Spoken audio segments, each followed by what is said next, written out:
everybody. I welcome everyone for today's session, Building Competency in Data Analytics, a Practical Approach Part 1. Our resource person is Dr. A.G. VIjayanarayanan, Assistant Professor, Aided, PG and Research Department of Commerce, DG Vaishnav College. I hand over the session to you, sir. Thank you. Thank you everyone. We have today and tomorrow session. Today and tomorrow will be more of a hands-on. Okay, well I am going to exhibit the way in which you have to do the statistical part of it. Okay, our previous session was about the theoretical aspect of what the research is all about. What is the scale? How do you measure the questionnaire in different scales and formats and stuff like that. You know, you would have known about this nominal, ordinal, interval and ratio. Nominal and ordinal, as I say, it is a lower order or a categorical scale. So what kind of a test we should run for a lower order scale? And if your scale is in interval and ratio, okay, it's called as a higher order scale. We can apply all the parametric test. For a lower order scale, you can apply only the non-parametric, and for a higher order, you can apply the parametric scale. Okay. And tomorrow I will be focusing more on the advanced multivariate tests like factor analysis, cluster, discriminant analysis. Maybe if time permits, I will complete regression by today. And we have one thing called as multivariate general linear model. You know, that's my favorite area. Most of the people don't apply that multivariate GLM. I'll tell you what that is about. And if time permits, we'll go with the SEM. But SEM is, I think I'm a little skeptical about it. Let's see how the time. Today, I'll be focusing on the basic aspects of analysis. Okay, so that's how I have planned for today. Let's see how it goes. So I would like to start from where we left actually, literally. You know, we spoke about, now I stopped here in sampling method and what are the different statistical techniques. Okay. See, when you want to apply any statistical technique, there are plenty of factors that you need to consider. One is the scale in which it is measured. But there is also something called as sample size, which plays a very greater role in determining the statistical technique. I think I have used this word statistical technique for this the second time. I am not using the word statistical tool. People say statistical tool and statistical technique are same. Absolutely no. Tool is different, technique is different. Statistical tool is an instrument through which you collect the data. As we all know, you know, we collect the data through the structured questionnaire for our PhD or MCOM project or whatsoever, right? That is one of the way of data collection. But we have a lot of options to collect the data. As we all know, observation method is there, okay? Unstructured questionnaire is there. Secondary data collection is there. There are very many ways of collecting the data. The way in which you collect the data or the instrument through which you collect the data, we call it as a statistical tool. And the technique that you apply is called a statistical technique. My professor used to say, let's say take two tools. One is screwdriver, the other one is the hammer. With screwdriver, you should not hammer. You should screw it. With hammer, you should ham it. You should not screw it. Right tool and right technique. You know, you can't give an easy example than this. That's where my professor actually. Okay, so again, you know, I have started, but still, I recollect my professor here, and I'll start with it. So when you want to apply certain statistical techniques, especially parametric techniques, like higher order techniques like factor, cluster or whatsoever, you must keep not just the scale in mind, but also you should keep the sample size. Very important. I'll show you an example of what I'm going to do today. let's say I have 20 different ways of investment avenues like fixed deposit, savings, recurring deposit, Sugandhi Samruddhi Yojana, gold, silver, bond. Now I have 20 ways of saving. I'm going to work on that data, okay? That is my MCOM students data. I made that boy to collect from 300 people that data. I have 20 variables, that is 20 different avenues through which I can invest. Now, when I want to apply factor analysis, what is factor analysis? Very simple. I'm going to teach you that tomorrow, but still I'll give you an example to understand this sample size. Instead of looking at 20 different angles, the factor analysis will help me to look at fewer angles. For example, fixed deposit, savings account, recurring deposit, all are same category. They will come under one factor. Gold, silver, this will come in another. You understand what I am saying? So that which has a common thing, they will separate it as a single factor. How does this happen? This happens because this entire factor analysis runs based on the correlation matrix. That runs based on the correlation matrix. And we know what is correlation. The relationship between two variables. Wherever the relationship between the variables which is strong, they will form a separate factor. Okay? And to do that, you need to do that factor analysis, you need to have some sufficient sample size. In this example what I gave, there are 20 variables which I am going to apply for factor analysis. If I want to do that, you know what the rule of thumb says? For every variable, I have taken 20 variables for factor analysis. For every variable, minimum 10 to 20 cases should be collected. When I say cases, I mean the respondents. So if I have taken 20 variables into minimum 10, for every variable, minimum 10 cases, that is 10 responses. So only with 200 data, when I run this factor analysis, this will run properly. So that's where I am trying to say sample size plays a greater role in the statistical technique. Because sometimes what happens, SPSS runs with any number of data, even it runs with 5 data, it runs with 5000 data. It gives output.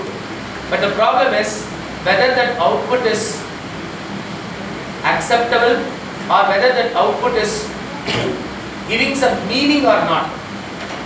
It conveys some meaning or not, that is purely logical. That is purely logical. I'll give one more example. I'll take two variables x and y. Okay? X and y. X represents the number of times a dog barking in your street.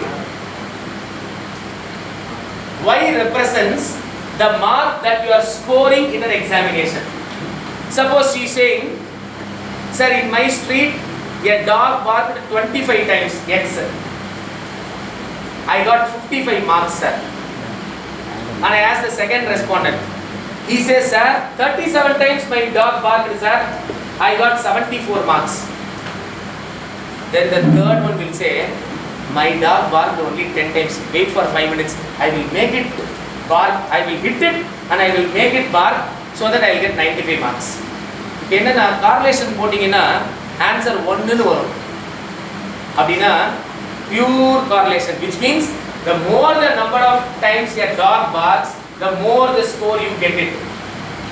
Is what the result is showing. But does it have any logic? That's why my professor says, when you want to interpret inferential statistics, right? Inferential. All this comes under what? Inferential statistics. When you want to do the inferential statistics, two things should be kept in mind. One, statistical technique. Two, the logic. Can you say that when a dog barks this many times, that will definitely increase, that will lead to increase in your mark? The number says But do we have any logic? There is no logic. You know what this correlation is called? This is called nonsense correlation. Or there is a technical word for it. This is called spurious correlation. S-P-U-R-I-O-U-S. Spurious correlation. அப்ப எந்த ரெண்டு வேரியபிளுக்கு correlation இருக்குன்னு check பண்ணணும்ன்றத நாம தான் நம்மளுடைய லாஜிக்கை use பண்ணணும். முதல்ல இந்த ரெண்டுத்தையும் கார்லேஷன் பண்ணலாமான்னு இதுல ஏதாவது லாஜிக்கல் ரிலேஷன்ஷிப்பை எஸ்டாப்லிஷ் பண்ண முடியுமா? Now I ask a question. Your level of education and your level of income, can we correlate that? Yes, sir. Yes. So what does it mean? The more you are educated, the more your monthly income is. Depends on. Depends in the sense? Depends on the skills. The more you get knowledge and skills, the more you get the income. Both are related. That is a theory. What is a theory? I asked the same question in some other forum. They say, sir, there is absolutely no relationship between the level of education and the income that they earn. Then I asked immediately, then why did you do MCOM now? With the BCom, you should have stopped learning. He or she is in MCom and they say again, I am not saying they are right or wrong. But there is a general belief, as you people say, the more we are educated, it is connected more with our more income earning capacity. But again, subject to the condition, what is the knowledge that you gain when you are doing it? Just a piece of degree is not going to help us. Do you have a real skill? And is that skill is applied in real-time job? If so, you are taken, you are given a job, your income is guaranteed. Okay? So there is a logical connection between in this correlation. Okay, so that's how you need to understand. It's not just for correlation, but for any other statistical technique that you want to use. First, you should apply your common sense. Then comes the statistical sense. Okay? Right. We say, there is a misconception again. Larger the sample, larger the accuracy. Correct? Need not be. I strongly oppose to it. Sir, what is that you say? Larger the sample size, larger is the accuracy. Yes. When it is a real representation. Now I want to study about the students' attitude of University of Madras. I know only Commerce Department people. I am collecting the data from all you people. You have PhD scholars, you have MCom people, first year, second year. Okay, I collect the data from you. And shall I say this is the attitude of University of Madras? No, because we have plenty of departments. Even though the sample size is more, it is not representative. You got it? So, sample size must be adequate and also representative. If I take at least 2 or 3 from at least each department, I can say or I can conclude this is the attitude of University of Madras students. Okay? So that is very important. And this is a big question for all the PhD people who do their PhDs. Sir, what should be my sample size? Correct? This question arises for all the PhD people. And at MCom level, also this question arises, but we make it simple. Sir, 100 வச்சுக்கிறேன் sir. அது ஏன் அந்த 100 தெரியல. ஏன் 101 இருக்க கூடாதா, 99 இருக்க கூடாதா? அதனால 100, 120, 150, right? We make these numbers, but I don't know what is the logic behind that number. அது ஏன் தெரியுமா 100 வச்சுக்கிறோம்? பர்சன்டேஜ் போடுறதுக்குலாம் ஈஸியா இருக்கும். அப்படியே 67 67%. இப்போ 110 அதுக்கேற்ற மாதிரி ப்ரொபோர்ஷனேட்டா போடணும். That's the point. Okay. Jokes apart. See, you can decide sample size. I am speaking. See, majority of my deliberations will be focusing on the PhD people. So, MCom students, please bear with me. Okay, but of course you can connect it to the next level. If you want to know what should be your sample size, please be known that unless you know the population, you cannot determine the sample size. So you need to know what is the population. For example, as I said in the same example, I want to know the students' perception about some concept, okay, with reference to University of Madras. For that, I need to know the population size of University of Madras. First of all, how many departments are there? How many students are there? In few departments, we may have more number of students. Let's say commerce. But in some other department, we may not have this number of students like in our commerce. Okay? Then proportionately I have to take. இப்போ இங்க 50 பேர் இருக்காங்கன்னா ஒரு 5 பேர் எடுக்கணும். அங்க 20 பேர் இருக்காங்கன்னா 2 பேர் தான் எடுக்கணும். அப்ப அங்கே 5 எடுத்து இங்கே 5 எடுத்தா அது ஈக்குவல் ரெப்ரசன்டேஷன் கிடையாது. You understand? So proportionately now when can I do this? Only when I know the population size. Can I get the population size of University of Madras? Yes, it is possible. I can go to a registrar or I can go to any other non-teaching people and I can ask what is the population and I can fix the sample size. And please be informed, when you know the population and when you fix the sample size, only then you can adopt any of the random sampling methods. இந்த random sampling method இருக்குல்ல, அதுல என்னென்ன simple random னு சொல்றோம், stratified, systematic இதெல்லாம் சொல்றோம் இல்லையா. இந்த எல்லா மெத்தடுமே எப்போ ஒர்க் அவுட் ஆகும்னா பாப்புலேஷன் தெரிஞ்சாதான் ஒர்க் அவுட் ஆகும். Sir, supposedly I don't know my population. Very sorry, you can't apply any of the random sampling method. Only non-random sampling method you can go for it. ஆனா நம்ம எல்லா இடத்துலயும் பண்ணுவோம் invariably simple random sampling is applied in our study. You ask next question, what is simple random? Sir, simple random எல்லாரும் பார்க்குற எல்லாத்தையும் கேட்டேன் sir. பார்க்குற எல்லாத்தையும் கேட்டால் அதுக்கு பேர் simple random கிடையாது. அது ஓன் கன்வீனியன்ஸ், அது கன்வீனியன்ஸ் சாம்பிளிங் கூட கிடையாது. ஏன்னா கன்வீனியன்ஸ் சாம்பிளிங்க்கு நம்ம ஆளுக்கு டெஃபினேஷன் சொல்லுவான்னா இவனுக்கு கன்வீனியன்ட்டா யார்கிட்டயாவது போய் 4 பேர்ட்ட கேட்டு வந்துட்டு அதை கன்வீனியன்ஸ் சாம்பிளிங்குவான். அப்படி சொல்லக்கூடாது. இப்போ அப்போ நம்ம ஆளுங்க என்ன பண்ணுவாங்க, அவனே 100 பேருடைய டேட்டாவை அவனே ஃபில் பண்ணிட்டு கன்வீனியன்ஸ் சாம்பிளிங்குவான். சொல்லலாம்ல. இல்லை என்ன பண்ணுவான், இல்லை சார் நான் இந்த ரிசர்ச் இன்டெகிரிட்டி இருக்கிறவன், நான் என்ன பண்ணுவேன்னா என் ஃப்ரெண்ட்ஸ் 10 பேர்ட்ட கொடுத்து ஆளுக்கு 10 பேரா 100 டேட்டா வாங்குவேன் சார். நானா போட மாட்டேன் சார், நான் நல்லவன் சார். ஏன்னா அவளுக்கு நான் போடுவேன், அவள் எனக்கு டேட்டா ஃபில் பண்ணுவா, நான் அவளுக்கு டேட்டா. அது ஸ்னோபால் கிடையாதுடா. உனக்கு நான் 10 சாம்பிள் ஃபில் பண்ணி தரேன், இது ஸ்னோபாலா? Manipulation. That's a data manipulation. 10 பேர், that's a different thing. That is snowball. இப்போ ஃபர்ஸ்ட் சாம்பிள் நான் ஒன்றை வந்து சூஸ் பண்றேன், நீ ஒரு 10 பேர் ரெஃபர் பண்ற, அது that's right. இங்க நம்ம ஆளுங்க என்ன பண்ணுவான், புரிஞ்சுக்கிட்டியா? அவ்வளவுதான். That is data manipulation. That is against research integrity.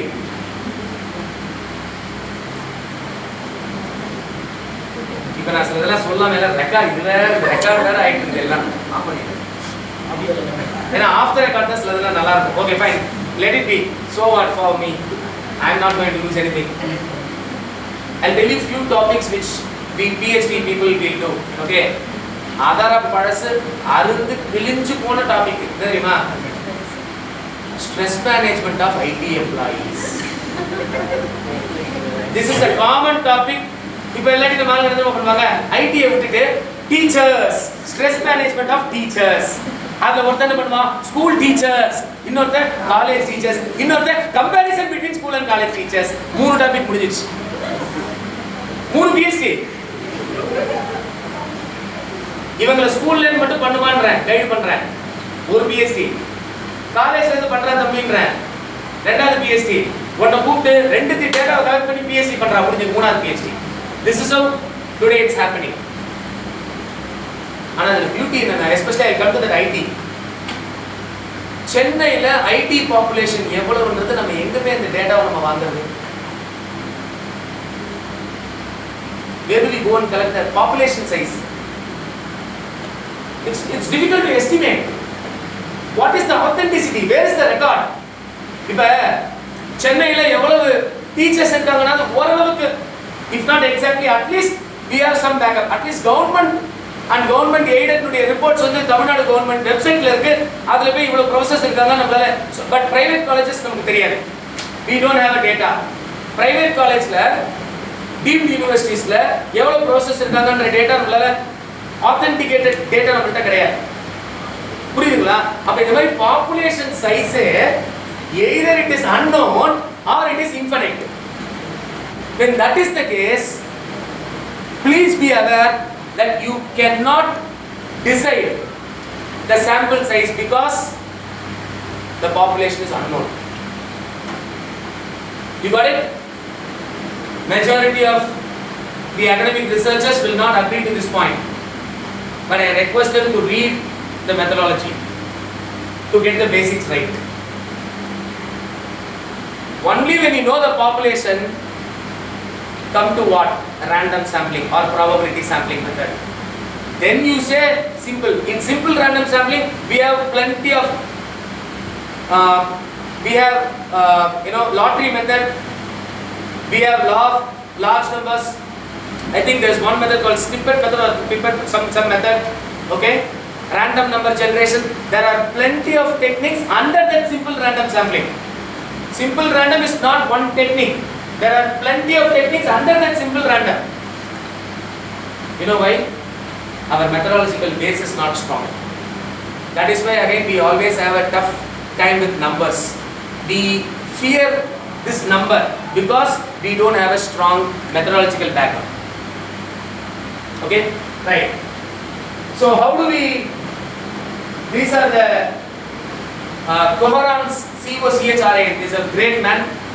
There is a book called Sampling Techniques written by Coherence. That is a 1970s book, I believe so. Okay, if you get some time, apart from this Insta, Facebook and YouTube, if at all you get some time, please go through that book. That's a beautiful book. Coherence. Okay, William J. Coherence. So this is a formula that we may apply. I have given one example here. Assuming population as 23,000, then what should be your sample size? I have done for both the ways. This is not necessary, but this is again a great ready reckoner. We have it. This is an total population on the left side, and what should be your sample on the right side. This is taken from the book called Vaishnav. It's a beautiful book. I strongly recommend you to study this in research methodology. Next to our Ranganathan sir book, I follow this book, Vaishnav. Okay, research methods for business is skill building. You look at it. Please look at it. When the population is 10, what is the sample? 10. Sample also 10. Look at population as 100. What is the sample size? 80. Look at the population as 200. The sample size is 132. Smaller the population, more is the sample size. Now, come to 1000. The population is 1000. What is the sample size? 278. Now, coming back there. If your population is 5000, your sample size is 357. If your population is 50,000, your sample size is 381. If your sample size is 75,000, your sample size is 382. If your population is 10 lakhs, is moving from 75,000 to 10 lakh. It is 382 to 384. As your population increases, your sample will decrease like anything. That is why I always say, especially for PhD people, collect at least 500 to 600. The reason being, even in that 500 or 600 collected data, not all the data is going to be a useful one. There are some outliers, extreme cases, right? இப்போ நம்மள மாதிரி ஆளுங்க கொடுத்தா தெரியல, கோலம் போட்டு விளையாடுவோம் கொஸ்டினர்ல, படிச்சு பண்ண மாட்டோம். அப்ப அந்த மாதிரியான டேட்டாலாம் எக்ஸ்க்ளூட் பண்ணணும். It has to be taken out of the study. So அப்படி எல்லாம் பண்ணும்போது அதுக்கப்புறம் பார்த்தீங்கன்னா நல்லாவே படிச்சவங்க ஆன்சர் பண்ணியிருந்தா கூட நார்மாலிட்டி வராது.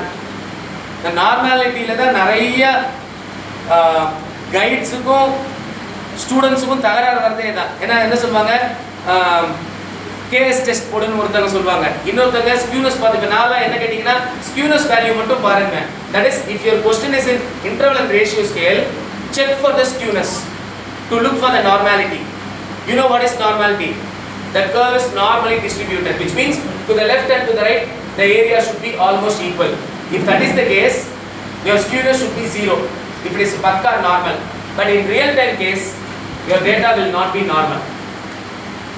But then what my professor used to say, if your skewness is 0, that is pakka normal, but that will not happen. But a rule of thumb says a skewness can be somewhere between -1 to +1.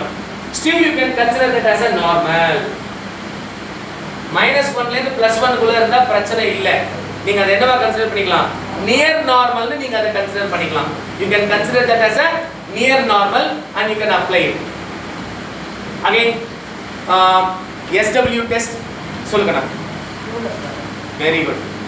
Skewness represents the shape of the curve, bell curve, and that happens only for an interval and a ratio scale, not for nominal and ordinal. We check the skewness or the normality only for interval scale and ratio scale, that is higher order, and only when it is normally distributed, because that is a parameter which has to be tested before applying any of the parametric test. What is parametric test? A parametric test is a test which should be applied only when certain parameters or conditions or assumptions are met, and the conditions are satisfied பண்ணனும். அதுல ஒரு condition என்னன்னா, ஒரு interval ஸ்கேலோ ratio ஸ்கேலோ normal டிஸ்ட்ரிபியூஷனாக இருக்கணும்.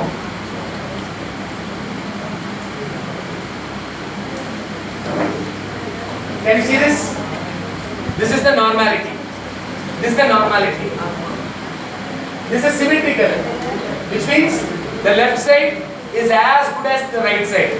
It's not unequal. If it is unequal, we call it as a skewed data or a asymmetrical data.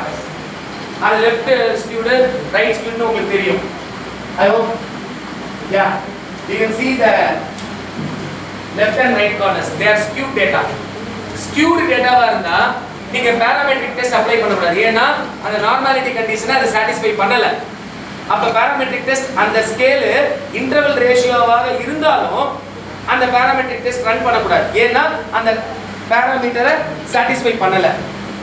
Normality இல்ல. அப்ப இந்த normality வரதுக்கு என்ன பண்ணுவாங்க தெரியுமா? Extreme cases.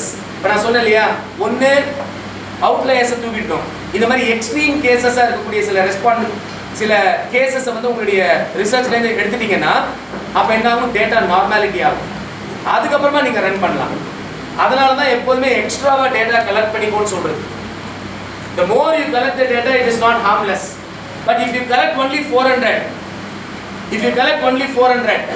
and அதுல ஒரு 50 or 60 items or cases வெளியில போயிடுச்சுன்னு வெச்சுக்கோங்க, ரொம்ப கம்மி ஆயிடும்.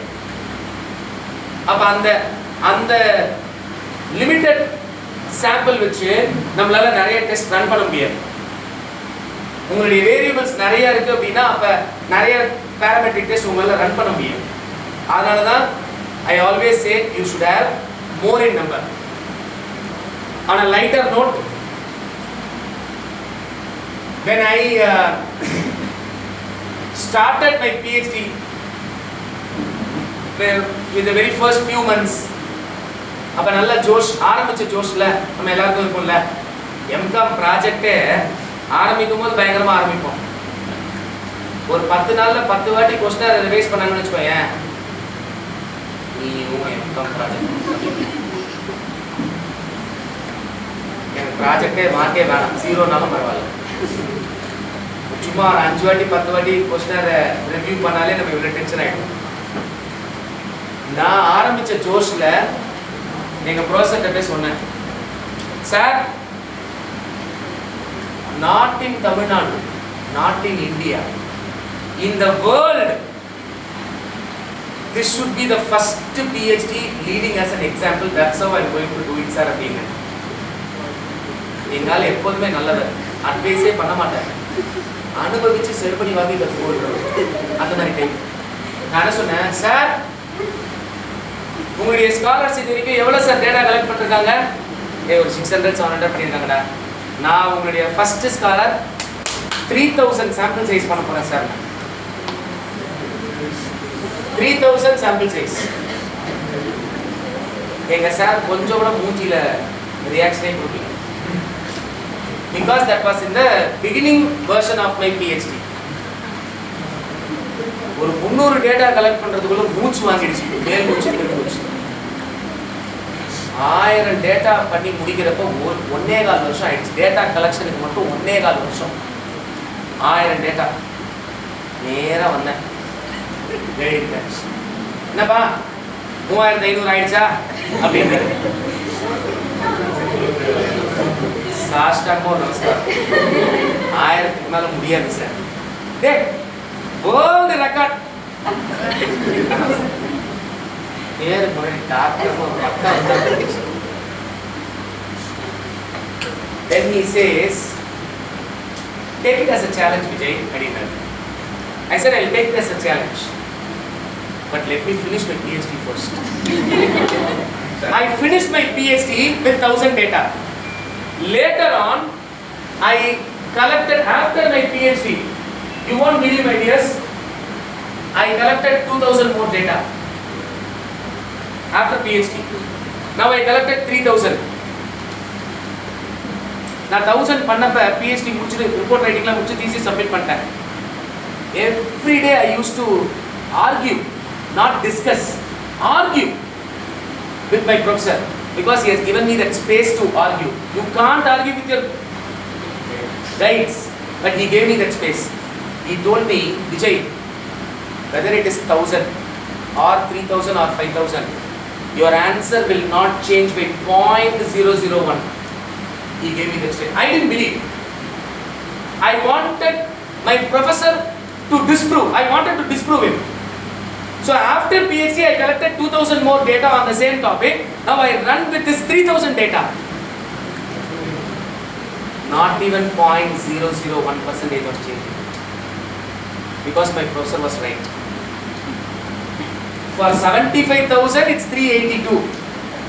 For 10 lakh, it is 384. What difference is it going to make? You got it? So he was right. I learned in a hard way. I learned this in a hard way. Okay.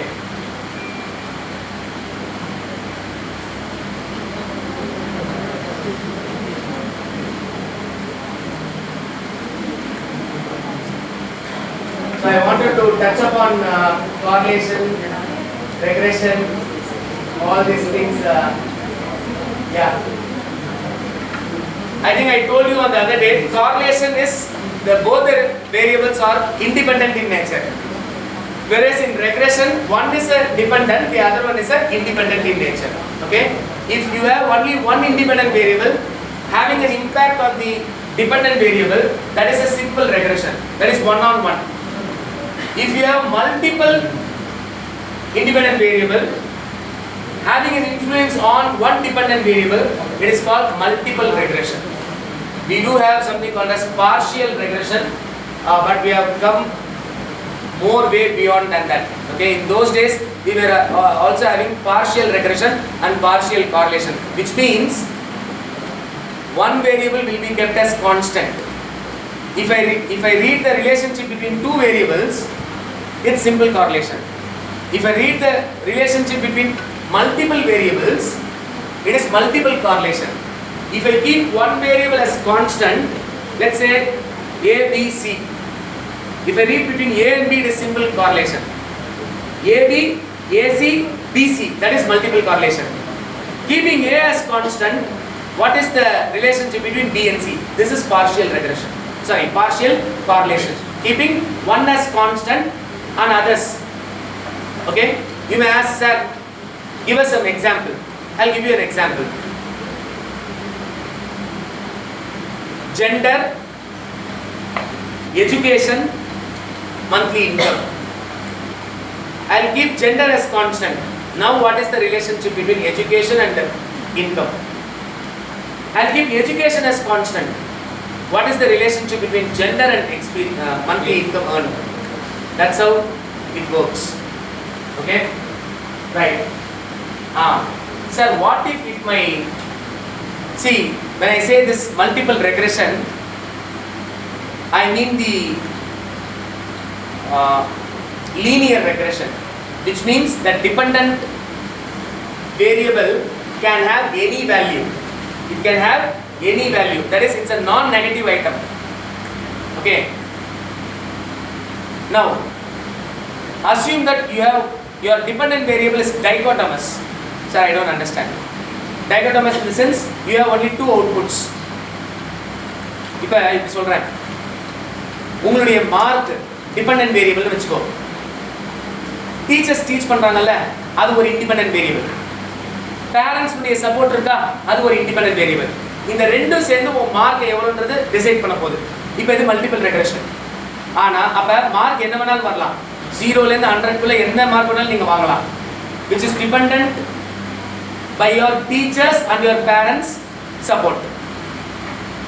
Now if your output is only dichotomous, which means instead of marks, if I predict you will pass, you will not pass. Now you have only two options in dependent variable. Instead of mark, when I keep mark as a open, I can predict your mark. You will get 12 marks, you will get 55 marks, you will get 97 marks. So that's a linear regression. இப்போ இந்த output எப்படி, two outcome தான், pass ஆக fail ஆக. Binomial distribution ஞாபகம் வருதா? Binomial distribution. ஆக்சுவலா டிஸ்ட்ரிபியூஷன்ஸ்ல இதுல நல்ல நீங்க statistics is very simple. Again I say, because it's being recorded, I failed in my 10th standard mathematics. When a 10th standard failure guy can come up here and blabber something on statistics, imagine you. I hope none of you have failed in class 10, especially in mathematics, right? Just pass ஆ ஆயிட்டேன், நான் அதுவும் ஆகல. அதான் சொல்றேன், dichotomous output pass 40 நாளும் pass தான், 100 நாளும் pass தான். நான் 40க்கும் கீழே எடுத்து ஃபெயில். அப்ப dichotomous output அது மட்டும் தான் நீ predict பண்ற அப்படின்னா அப்ப அது லாஜிஸ்டிக் ரெக்ரெஷன் னு பேரு. லீனியர் ரெக்ரெஷன் கிடையாது, லாஜிஸ்டிக் ரெக்ரெஷன். சார் எனக்கு ரெண்டு அவுட்புட் இல்ல சார், 3 அவுட்புட் வரதுக்கு சான்ஸ் இருக்கு சார். சார் புரியலையே, give me an example, I'll give you. இது மோஸ்ட்லி பேங்க் பண்ணுவாங்க. கிரெடிட் ரேட்டிங் னு கேள்விப்பட்டிருப்பீங்க. they do this. என்ன தெரியுமா, இப்போ ஒருத்தனுக்கு கடன் கொடுத்தா அவனை 3 வகையில கிளாசிஃபை பண்ணுவாங்க. கண்டிப்பா கொடுத்துருவான், கண்டிப்பா கொடுக்க மாட்டான், கொடுக்கலாம், கொடுக்காமலும் போலாம். மதில் மேல் பூனை. அப்ப இங்க நீ எவ்வளவு கிளாசிஃபிகேஷன் பண்ற? 3 கிளாசிஃபிகேஷன் பண்றியா? இதுவும் லாஜிஸ்டிக் ரெக்ரெஷன் கிட்ட தான் வரும். ஆனா அதுல அடுத்த லெவல் இது. அது பைனாமியல் லாஜிஸ்டிக் ரெக்ரெஷன், இது மல்டினாமியல் அல்லது பாலினாமியல் லாஜிஸ்டிக் ரெக்ரெஷன். இந்த மாதிரி ரெக்ரெஷன் வந்து ஒரு கடல். சத்தியமா அத கரையே சேர முடியாது. regression alone in statistics is an ocean, I tell you my dears. That's an ocean. It's an ocean, literally it's an ocean. We can't even go near to the shore. காலகட்டத்துல ரெண்டா பட்சம் கரைக்கு முதல்ல போனா, because regression is that much. அதுல நாம பண்றது எல்லாமே என்னன்னா OLS மாடல், OLX இல்ல OLS, ordinary least square. When it comes to that part, I'll teach you what is that OLS. Just remind me, y is equal to a plus bx. படிச்சிருக்கோமா? யூஜிலியே படிச்சிருக்கோம், method of least square time சீரிஸ்ல. ஏன்னா இப்ப நான் பாடம் எடுத்துட்டு இருக்கேன் யூஜி பசங்களுக்கு. so you can't say no that I have not studied. சிலபஸ்ல இருந்திருக்கும், நீ படிச்சிருக்க மாட்டே. that is a different story. That is a different story. चलो right now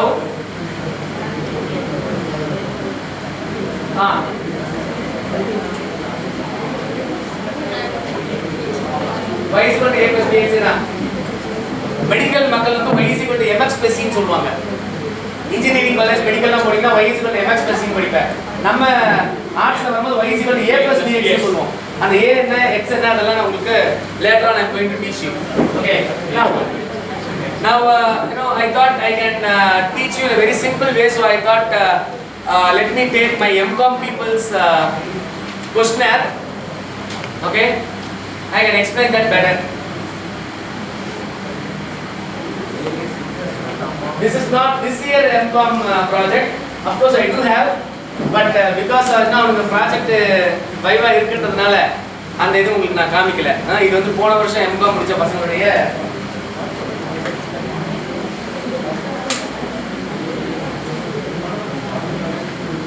this is a topic Let's start with the scales. Age, what scale is that? Age, what scale is that? In years. I remember I came here on 6th. Today is 12, exactly 7, 8, 9, 10, 11, 5 days. See, we forgot what that scale is. What scale is that? Age.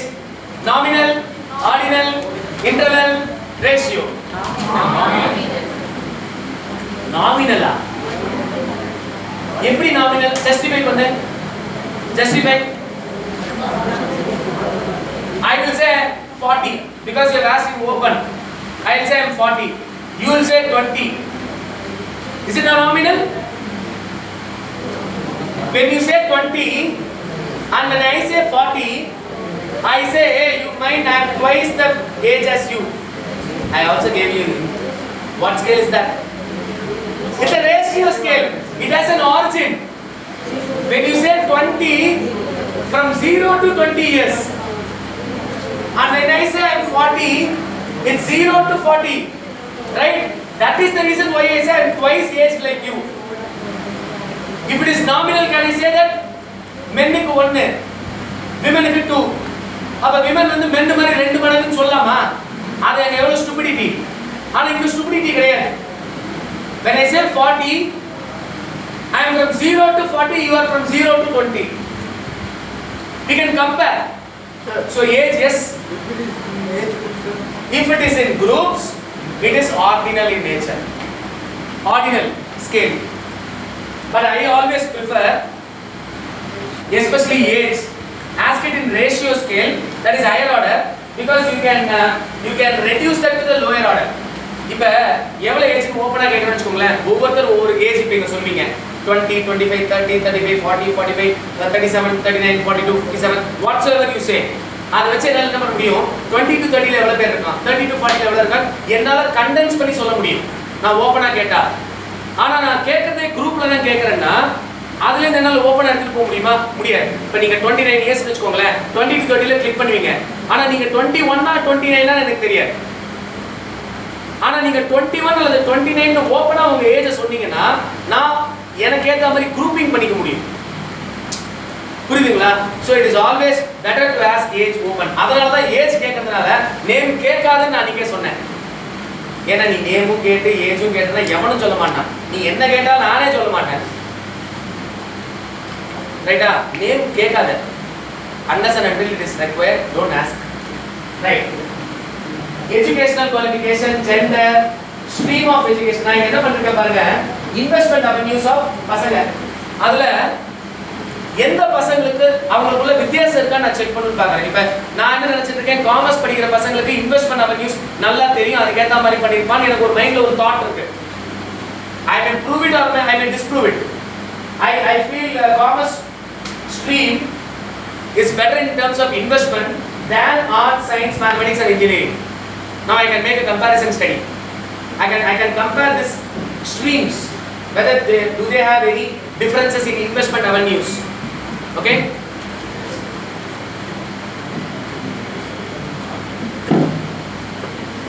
Occupation, marital status, monthly income, how much percentage you save, all these are in groups. Now you see, what is the source of information? How do you know about various investment? இது மாதிரி நிறைய investment avenues இருக்குன்னு உனக்கு எந்த சோர்ஸ்ல இருந்து தெரியும்? இப்போ இந்த பாயிண்ட் என்ன பண்ணுவாங்க, இந்த மாதிரி யாரும் கேட்க மாட்டாங்க. மோஸ்ட்லி என்ன பண்ணுவாங்க தெரியுமா, இதை ரேங்க் பண்ண சொல்லுவாங்க. Financial consultant, television, social media, word of mouth, peer group, own analysis, news paper, campus. இப்போ என்ன பண்ணுவாங்க, ஒரு 7-8 சோர்ஸ் கொடுத்துட்டு நீங்க ரேங்க் பண்ணுங்க அப்படின்வாங்க. நம்மள 1 to 8 குள்ள ரேங்க் பண்ணுங்க.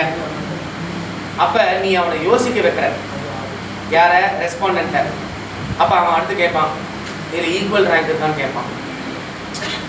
நீ என்ன சொல்ற, ஈக்குவல் ரேங்க் கிடையாது, நீங்க ஏதாவது ஒன்றுக்கு 1 கொடுக்கணும், இன்னொன்றுக்கு 2 கொடுக்கணும்னீங்க. நான் சொல்றது புரியுதா? அப்படியே ஈக்குவல் ரேங்க் நீ இருக்குன்னா அவன் என்ன சொல்லுவான், எனக்கு 8மே ஈக்குவல் ரேங்க் இருக்கும். ஆப்ஷன் இருக்குல்ல. உங்களுக்கு ஞாபகம் இருக்கா ஸ்பியர்மேன்ஸ் ரேங்க் கார்லேஷன்? நான் இப்போ taking you to the UG second year. மார்க்ஸை பேஸ் பண்ணி இப்போ ஃபஸ்ட்டு மார்க் ஹையஸ்ட் மார்க்குக்கு ரேங்க் 1ன்னு கொடுப்போம். அடுத்து ரெண்டாவது அண்ட் மூணாவது ஹையஸ்ட் மார்க்கு 2 + 3/2 னு போடுவோம். ஞாபகம் இருக்கா? 2.5 2.5. இதே செகண்ட் தேர்ட் ஃபோர்த் மார்க் மூணுமே சேமா இருந்தா 2 + 3 + 4 / 3 னு போடுவோம். ஞாபகம் இருக்கா? and taking you to that level. இப்போ அந்த மாதிரி 8 ஆப்ஷன் கொடுத்து 8மே ஈக்குவல் தான் என்ன பண்ணுவேன்? 1 + 2 + 3 + 4 + 5 + 6 + 7 + 8 / 8. This becomes a very complicated procedure. நான் அதனால தான் என்ன சொல்லிட்டேன், இப்படி கேட்டது ஸ்கேல்ல கேட்டேன். இப்போ நான் என்ன பண்ணுவேன்றத சொல்றேன். ஃபினான்ஷியல் கன்சல்டன்ட் மூலமா உனக்கு இன்வெஸ்ட்மென்ட் அவென்யூஸ் தெரிஞ்சதா இல்லையா? இப்போ எஸ் ஆர் நோ கேட்டா வெறும் பர்சன்டேஜ் தான் போட முடியும். இவ்வளவு பேருக்கு financial consultant investment avenue knowledge கிடைச்சது கிடைக்கல, இவ்வளவுதான் போட முடியும். வெறும் எஸ் ஆர் நோ பர்சன்டேஜ் தான். இப்போ இந்த மாதிரி போடுறதுனால என்ன தெரியுமா ஆகும்? I can rank this 8 based on the values that you give. For example, உனக்கு ஃபினான்ஷியல் கன்சல்டன்ட் வரவே இல்லை, நாலேஜே வரல, ஸ்ட்ராங்லி டிஸ்அக்ரி கொடுத்துட்டு போ. That is the right option, right? உங்க அம்மா அப்பாட்ட என்ன நீ கத்துங்க, ஃபேமிலி இருக்குன்னு வச்சுக்கோயேன், ஸ்ட்ராங்லி அக்ரி கொடுத்துட்டு போ. சில நேரம் பேங்க் போயிருப்ப, பேங்க்ல ஏதாவது சொல்லியிருப்பாங்க, ஏதாவது ஒரு சின்ன விஷயம் தெரிஞ்சிருக்கும், வெறும் அக்ரி கொடுத்துட்டு போ. அங்க நீ கொடுக்குறது இப்ப இப்படி கொடுத்துட்டு போன்றேன். இப்ப நான் இதை என்ன பண்ணுவேன்? There is a concept called mean-based ranking. There is a concept called mean-based ranking. இப்போ எப்படி சொல்றேனே, ஒரு ரேண்டமா இது ஒரு எக்ஸாம்பிள் எப்படி போய் ஓகே 3 பேர் சொல்றேனே. ஓகே, இப்போ ஃபினான்ஷியல் கன்சல்டன்ட் அவங்கள்ட்ட இருந்து உங்களுக்கு இன்வெஸ்ட்மென்ட் அவென்யூஸ் வந்துச்சா இல்லையா அப்படின்னு அவங்க 3 பேரை கேட்கறேன். What is your answer for this? Disagree or strongly disagree? She strongly disagree. So for her, for financial consultant, the score is 1. For you, disagree 2. Because for strongly disagree we give 1, for disagree we give 2. So 1 + 2 is 3. What for you? Neutral. So 3 + 3 6. So இப்போ இந்த 3 பேருடைய data வரைக்கும் நான் total பண்ணா financial கன்சல்டன்ட்க்கு average வந்து 6. Average இல்ல, total is 6 divided by 3 people. அப்ப மீன் score என்ன? 2. ஞாபகத்துல வச்சுக்கோ. சரி, இப்போ அடுத்து உங்க ஃபேமிலில இருந்து உங்களுக்கு எவ்வளவு இன்வெஸ்ட்மென்ட் அவென்யூஸ் வந்திருக்கு? நியூட்ரல் 3.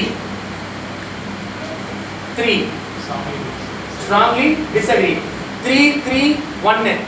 டோட்டல் எவ்வளவு? 7 divided by 3 2 point something. அதை விட இது ஜாஸ்தி தான். கரெக்ட்டா? அடுத்து own analysis neutral. இதே இல்லன்றாங்க. 3 strongly agree 3 + 3 + 5 11 divided by 3 3 point something. இப்போ இந்த 3 விஷயம் 3 பேர்ட்ட மட்டும் நான் எடுத்ததுல own analysis தான் 3 point highest mean out of 5. அப்ப அது இப்போ இந்த ஓவராலா நான் பாக்கும்போது இந்த 3 பேர்ல அந்த 3 sourcesல வெச்சு பாக்கும்போது own analysis rank 1 followed by parent because there is 2 point something and the third rank is financial. You got it? Yes. So how did I do this ranking? Based on the mean value of each item. This is called as mean based ranking. நீங்க அவனை rank பண்ண சொல்றதுக்கு பதிலா அவன்கிட்ட ஸ்கேல்ல கேட்டுட்டுனா அவனை கஷ்டப்படுத்தாத நீயே. அதான் உங்களுக்கு நான் சொல்லியிருப்பேன், கொஸ்டினர் அந்த டூஸ் அண்ட் டோன்ட்ஸ் சொல்லியிருப்பேன், அவனை ரொம்ப யோசிக்க வைக்கக்கூடாதுன்னு சொல்லியிருப்பேன் ஒரு பாயிண்ட். இப்போ இது ரொம்ப யோசிக்க வைக்கிறது இல்லைல்ல, கரெக்டா? இந்த மெத்தட் பேர் மீன் பேஸ்டு ரேங்கிங். இது scale like at scale.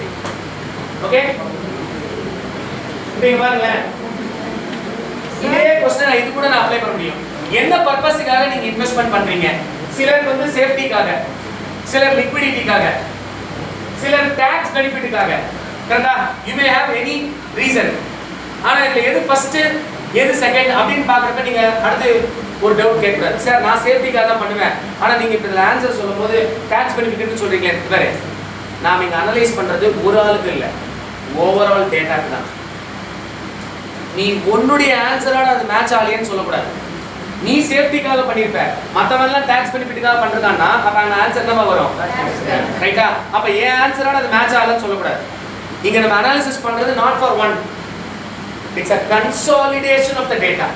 Please understand that in mind. Please keep that in mind. That's more important, right? Okay. Now having said all these things, multiple response la sorry, multiple response la panna mudiyum. Very good. Good. When you have multiple, this is a MCQ, multiple choice. நீ either strongly agree சொல்லுவ அல்லது neutral ஏதோ ஒன்று தான் சொல்லுவ. ஆனா MSQ இருக்குன்னு வெச்சுக்கோங்களேன், மல்டிபிள் செலக்ட் क्वेश्चन, அந்த மாதிரியானதுக்கு எதுக்குமே எந்த ஸ்டாட்டிஸ்டிக்கல் டெஸ்டும் போட முடியாது. ஏன்னு சொல்றேன். ஃபார் எக்ஸாம்பிள், உனக்கு இன்வெஸ்ட்மென்ட் நாலேஜ் எப்படி வந்தது அப்படின்னு கேட்டு இந்த மாதிரி ஸ்கேலா கேட்காம வெறும் ஆப்ஷனா கொடு, 4 ஆப்ஷன் கொடு. Financial consultant, own analysis. அப்ப நம்ம என்ன பண்ணுவோம், tick as many as you can அப்படின்னு வர பிராக்கெட்ல நம்ம போடுவோம். அப்படி போட்டா என்ன பண்ண முடியும் தெரியுமா? ஆப்ஷன் ஏ மட்டும் எவ்வளவு பேர், ஆப்ஷன் பி மட்டும் எவ்வளவு பேர், ஆப்ஷன் சி மட்டும் எவ்வளவு பேர். அடுத்து இருக்கு ஏவும் பியும் ஒருத்தன் சூஸ் பண்ணிருப்பான், பியும் சியும் ஒருத்தன் சூஸ் பண்ணிருப்பான், ஏவும் சியும் ஒருத்தன் சூஸ் பண்ணிருப்பான், ஏபிசி மூணுத்தையுமே சூஸ் பண்ணிருப்பான். இப்போ இதுல நீ பர்சன்டேஜ் அனாலிசிஸ் கூட போட முடியாது, ஏன்னா போட்டா 100க்கு மேல போகும். You understand what I say? Male female ஏதாவது ஒன்று ஆன்சர் பண்ணா பர்சன்டேஜாவது போடலாம். மேலும் டிக் அடிச்சு ஃபீமேலும் டிக் அடிச்சான்னா 100க்கு மேல பர்சன்டேஜ் போயிடும். இப்போ மல்டிபிள் செலக்ட் क्वेश्चंस இருந்ததுன்னா இதான் இஷ்யூ. அதனால தான் நான் சொல்றேன், மல்டிபிள் செலக்ட் क्वेश्चन இருந்ததுன்னா அதை ஸ்கேலா மாத்திரு. இப்போ இது மல்டிபிள் செலக்ட் क्वेश्चन தான். நான் இப்போ உங்களுக்கு காமிச்சதுனால இது ஈஸி ஆயிடுச்சு. இல்லாட்டி நம்ம என்ன பண்ணிருப்போம், நிறைய ஆப்ஷன்ஸ் கொடுத்து tick as many as options you can. Don't do that mistake.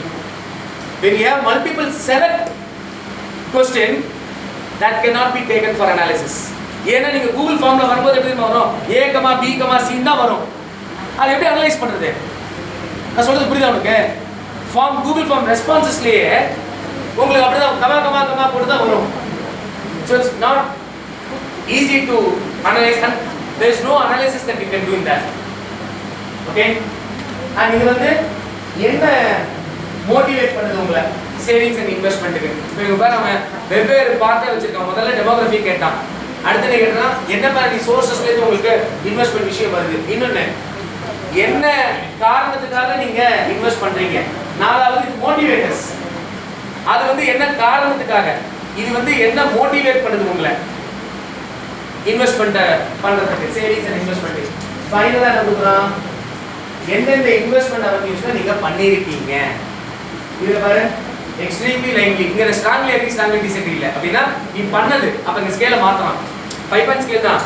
இன்னொன்னு தெரிஞ்சுக்கோ, ஸ்ட்ராங்லி அக்ரி டு ஸ்ட்ராங்லி டிஸ்அக்ரின்ற அந்த வார்த்தை இருந்தா மட்டும்தான் லைக் கட்ன்ற வார்த்தையை யூஸ் பண்ணணும்.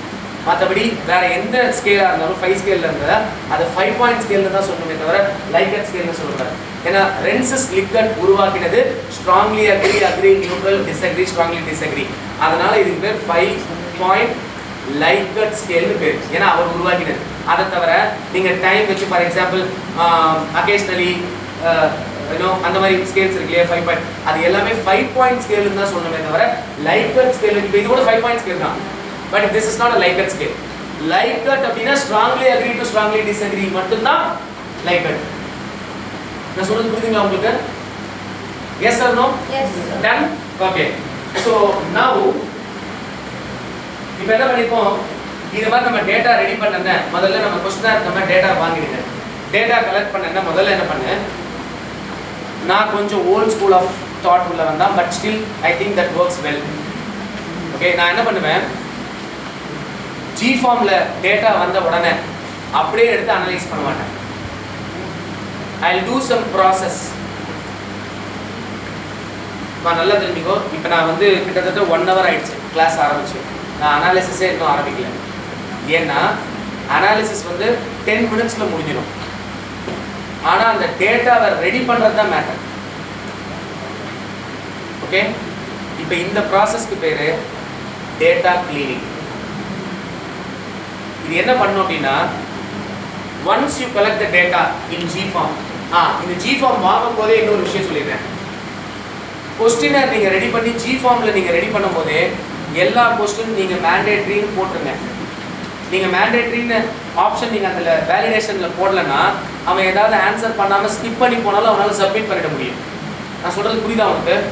ஒன்று. ரெண்டாவது, என் பசங்க வந்து கொஸ்டினர் என்கிட்ட முதல்ல ஃபைனலைசேஷன் வாங்குவான். வாங்கிட்டு ஜி ஃபார்ம் ரெடி பண்ணிட்டு எனக்கு லிங்க் அனுப்புறாங்க. நான் அப்ரூவல் கொடுத்ததுக்கப்புறம் தான் நீ பசங்களுக்கு சர்க்குலேட் பண்ணணும்னு சொல்லுவேன். அதில் இந்த ஏஜ் இருக்குல்ல, வேணுன்ட்டு நான் தான் ஃபஸ்ட் ப்ரெஸ் பண்ணதான் இருப்பேன். 2542 எழுதுவேன், நம்பரில் எழுதுவேன். அப்போ அவன் அது ஓகே ஆயிடுச்சு, சப்மிட் ஆயிடுச்சுன்னா நல்லா என்கிட்ட வாங்கி கட்டிப்பான். அப்போ என்ன பண்ணுவேன், ஏஜ் இந்த மாதிரி கேட்குறோன்னா மினிமம் மேக்ஸிமம் வேலிடேஷன் பண்ணுன்னு சொல்லுவேன். 18லேருந்து 60, 18லேருந்து 70, whatsoever that you would like to collect the data. Okay, வேலிடேஷன்லாம் இன்னைக்கு இருக்குது. என் டைமில் வேலிடேஷனே கிடையாது. 1000 டேட்டாவும் பேப்பரில் கலெக்ட் பண்ணி 1000 டேட்டாவையும் மேனுவலாக கீ பண்ணணும். Imagine the pain that it takes to do. I sat 18 hours straight, not even moved out for a cup of water. ஏன்னா அது அந்த அப்புறம் அந்த இது போயிடுச்சுன்னா, மைண்ட் செட் போயிடுச்சுன்னா கஷ்டம் அப்படின்னு உட்காந்து 18 மணி நேரம் 5 4 க்ளோஸ் பண்ணதுக்கப்புறம் தூங்கிட்டே இருக்க, கை இப்படியே பண்ணுது. Muscle memory 234 questions in one questionnaire into 1000, 234,000 numbers I have to key in Excel. 2,34,000 number நான் டைப் படிக்கணும். PST வேணான்னு அவன் முடிஞ்சிச்சு. நீயும் PSTயும் ரைட்டா? இமேஜின் those days பண்ணிட்டு எங்க ப்ரொசீஜரை காமிச்சா ஒத்துக்க மாட்டாரு. கொஸ்டினரை நாங்கள் மேனுவலாக நம்பர் பண்ணோம். 431 கொஸ்டினர் எடுத்து அதில் 13.5 வேரியபிள் ஸ்ட்ராங்லி அக்ரி இருக்கு, எங்க கரெக்டாக 5 போட்டிருக்கேன்னு காமின்னு நான் காமிக்கணும். நம்ம கீ பண்ணும்போது திடீர்னு 4 கூட போடலாம்ல. இந்த மாதிரி ரேண்டமாக ஒரு 1000 நம்பர் செக் பண்ணுவார். ஏன்னா 2,34,000 நம்பர் அடிச்சு வச்சிருக்கேன் உள்ள. அதில் 5000 நம்பராக ரேண்டமாக செக் பண்ணுவார் மனுஷன். Imagine these where the difficulties. அதனால தான் எவ்வளவு நீ மேனிப்புலேஷன் பண்ண முடியும்னாலும் என்னால் கண்டுபிடிக்க முடியும். ஏன்னா நான் எவ்வளோ மேனிப்புலேஷன் பண்ண ட்ரை பண்ணியிருப்பேன், எப்படி எங்கள் ப்ரொஃபஸர்கிட்ட நான் மாட்டியிருப்பேன். You know what, there are various ways in which your data manipulation can be found by using SPSS if you know the trick. If you ask me to teach, I am not going to. Then I don't have a business to do that. And I won't teach everything. You will become more than me. Right? Okay. Jokes apart. Now, the next step is, once you collect the data, we will assign the number. We will assign the number in hard copy. இப்போ மேல் 1, female 2, இப்போ இதில் strongly அக்ரிக்கு 5, இப்போ இதில் extremely லைக்லிக்கு 5, least extremely அன்லைக்லிக்கு 1. இந்த மாதிரி நான் number முதல்ல போட்டுப்பேன். இந்த ப்ராசஸ்க்கு பேர் data coding. That is assigning a number for each of the variable and its options. முதல்ல இந்த hard copy of questionnaire print out எடுத்து இந்த நம்பரை முதல்ல போடு, மேனுவலாக எழுதிட்டியா? இந்த ப்ராசஸ்க்கு பேர் டேட்டா கோடிங் ஆயிடுச்சா? தென் ஜி ஃபார்ம்லேருந்து முதல்ல டவுன்லோட் பண்ணிக்கோ. அதை ரா டேட்டான்ற பேரில் சேவ் பண்ணி, இது என்னுடைய see you need not follow but still I follow very meticulously few things which I feel so. முதல்ல என்ன பண்ணுவேன், ரா டேட்டா எடுத்து வச்சுப்பேன். அதை ரா டேட்டான்னு போட்டு சேவ் பண்ணிப்பேன். அதை நான் டச்சே பண்ண மாட்டேன். நீங்கள் கேட்கலாம், சார் ஏன் சார் அதெல்லாம் பண்ணோம்? அதான் மெயிலில் எப்போது இருக்க போதே திடீர்னு மெயில் ஆக்சஸ் ஒர்க்கால, மெயில் எல்லாம் கிளியர் ஆகிடுச்சு, டெலீட் ஆகிடுச்சு, என்ன பண்ணுவேன்? அந்நேரத்தில் you can get a sorry figure. So எப்போதுமே டவுன்லோட் பண்ணி நம்ம பர்சனலாக ஒரு காப்பி வச்சுருக்கிறது நல்லது. அந்த ரா டேட்டா இருக்கு இல்லையா, அதை காப்பி பண்ணி அடுத்த ஃபைலுக்கு போட்டு, இதை தான் இப்போ நான் என்ன பண்ணுவேன், டேட்டா அனாலிசிஸ்னு அந்த ஃபைலை மாற்றிட்டு இதில் என்ன பண்ணுவேன், அப்படியே அதை நம்பர்ஸை கன்வெர்ட் பண்ணுவேன். ஃபஸ்ட்டு ரா டேட்டாவில் அப்படியே அந்த ஜி ஃபார்ம்லேருந்து என்ன ரிசல்ட் வந்ததோ அப்படியே நம்பர்ஸில் இருக்காது, வேர்ட்ஸில் இருக்கும். இப்போ அடுத்து என்ன பண்ணுறேன், அந்த ஃபைலை அப்படியே காப்பி பண்ணி பேஸ்ட் பண்ணிவிட்டு அதை ரீநேம் பண்ணிப்பேன் டேட்டா அனாலிசிஸ்னு. இதில் என்ன பண்ணுவேன், முதல்ல அந்த டைம் ஸ்டாம்ப் இருக்குல்ல, ஃபஸ்ட்டு லெஃப்ட் சைடில் ஃபஸ்ட்டு எப்போ எந்த டைமில் அவன் உன்னுடைய ரெஸ்பாண்டன்ட் பண்ணான், அது நமக்கு தேவையில்லை அனாலிசிஸ்க்கு, முதல்ல அதை டெலீட். அடுத்து இப்போ ஒவ்வொரு நம்பரையும் என்ன பண்ண போகிறேன், நம்பராக மாற்ற போகிறேன். இப்போ மேல் அதை மட்டும் ஃபில்டர் பண்ணி மேலே 1ன்னு அப்படியே அந்த காலம் முழுக்க ட்ராக் பண்ணி மாற்றுவேன். அப்புறம் ஃபீமேல் 2ன்னு போட்டு அப்படியே ட்ராக் பண்ணுவேன். இப்போ ஒரு வேரியபிள் நம்பர் ஆயிடுச்சு. இந்த மாதிரி கெஸ் பண்ண அதெல்லாம் எப்படினாலும் நீங்க பண்ணலாம். அது nominal scale.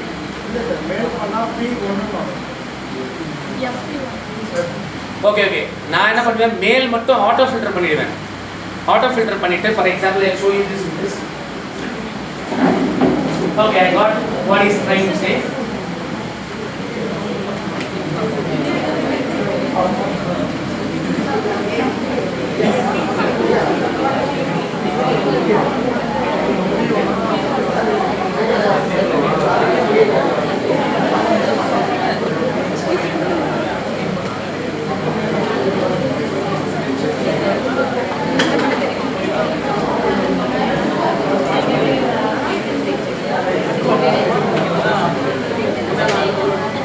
Let's say, okay, you can see here, x2 is the gender variable. I have male and female here, male, female, female, female, male, female, something like this. Okay, what I do, I will auto filter it. Auto filter வந்து நீங்க இங்க போயிட்டு filter auto filter. எனக்கு இப்படிலாம் பொறுமையா பண்ண தெரியாது. Alt D F F இதான் shortcut. I use only shortcuts. I don't use my mouse. Okay, Alt D F F போட்டா filter வந்துச்சா, அப்படியே டவுன் ஆரோ பண்ணி இவங்க மேல் மட்டும் சூஸ் பண்ணிக்கிறேன். மேல் மட்டும் சூஸ் பண்ணி I am going to assign male as 1. அப்படியே shift down arrow அப்படியே 1. இப்போ எல்லா மேலும் 1 ஆ மாறிடுச்சு. திருப்பி போயிட்டு I choose only female. I will write 2. Control D. Okay. இது shortcuts la you can learn it. I am not going to teach the simple things for you. Okay. So this is how you can do it now. இதுல ஒண்ணே என்னன்னா, the strongly agree பண்ணும்போது sometimes என்ன ஆகும், 5 போடும்போது நம்மள அறியாம 5 55 அந்த மாதிரிலாம் நம்பர் வந்துரும். அல்ல 3 33 அந்த மாதிரி 22 அந்த மாதிரி. அப்ப இதெல்லாம் முடிச்சிட்டு என்ன பண்ணுங்க, ஒவ்வொன்றுத்தையும் இப்படி செக் பண்ணி பாருங்க. கரெக்ட்டா இது வரேன்.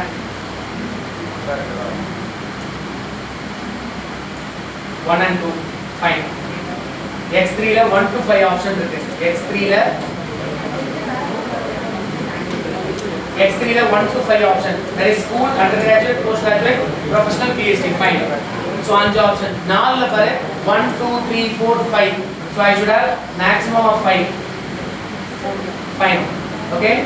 What is married status? Married and unmarried. So I have only 1 and 2. So now I will ensure all are in perfect shape.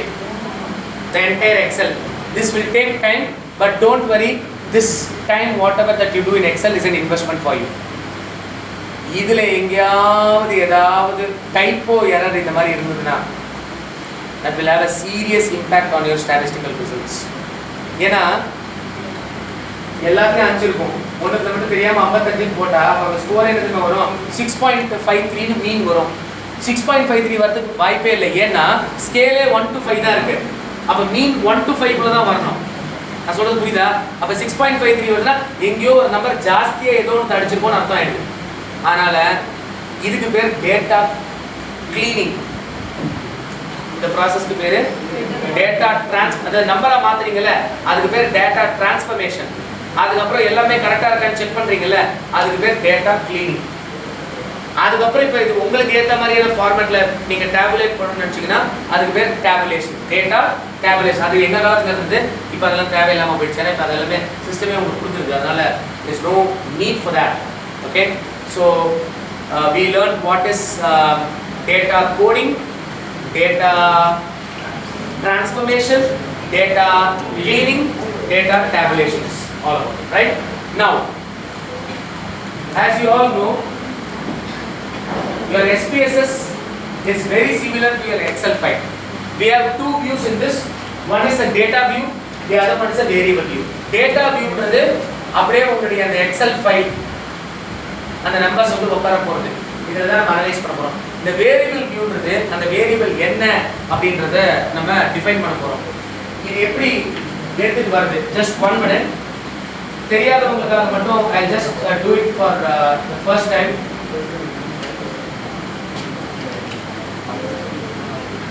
இப்போ இதான் எக்ஸல் ஃபைல். ஓகே, இந்த நம்பர்ஸை நான் அப்படியே கொண்டு வரணும். I have, okay, I'll click SPSS for the first time.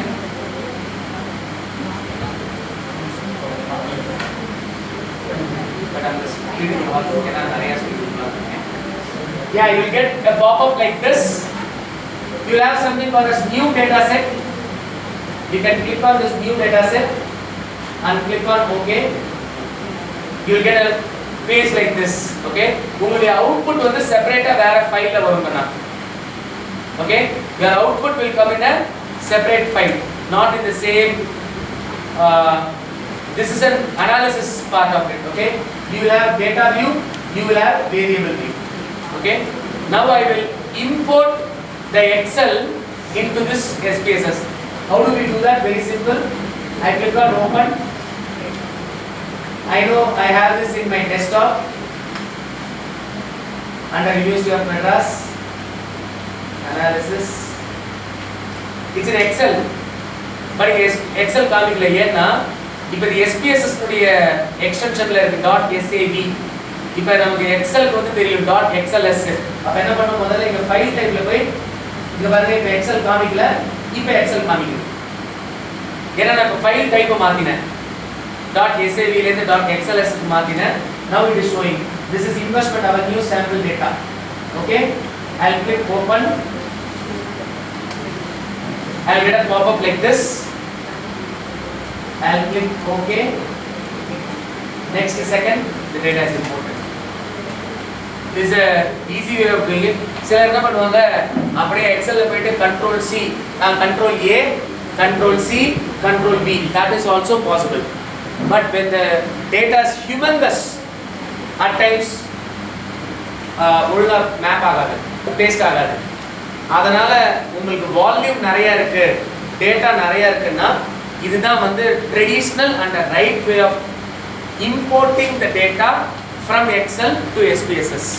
Okay, open பண்ணிக்கோ, file type எக்ஸல்எஸ்க்கு மாற்று, எங்கே டெஸ்டினேஷனில் இருக்கோ அங்கே போய் அந்த எக்ஸலை டச் பண்ணு, ஓகே கூட வந்துடும். இதுலேயும் ஒரு நுவான்சஸ் சொல்கிறேன், இதெல்லாம் வந்து பை எக்ஸ்பீரியன்ஸ் ஐ லேர்ன். உன்னுடைய எக்ஸல் டேட்டா ஷீட் 1ல் எல்லாமே ஷீட் 2ல் இருக்குன்னு வச்சுக்கோயேன், அது பை டிஃபால்ட் ஷீட் 1 தான் சூஸ் பண்ணும். எஸ்பிஎஸ்எஸ் புல் பண்ணும்போது உன்னுடைய ஷீட் 1 வேறு ஏதோ வச்சுருக்கேன், அப்போ இங்கே வேறு மேப் ஆகும். அப்போ என்ன சொல்லுவேன்னா, உன்னுடைய டேட்டாவை ஷீட் 1ல் வை.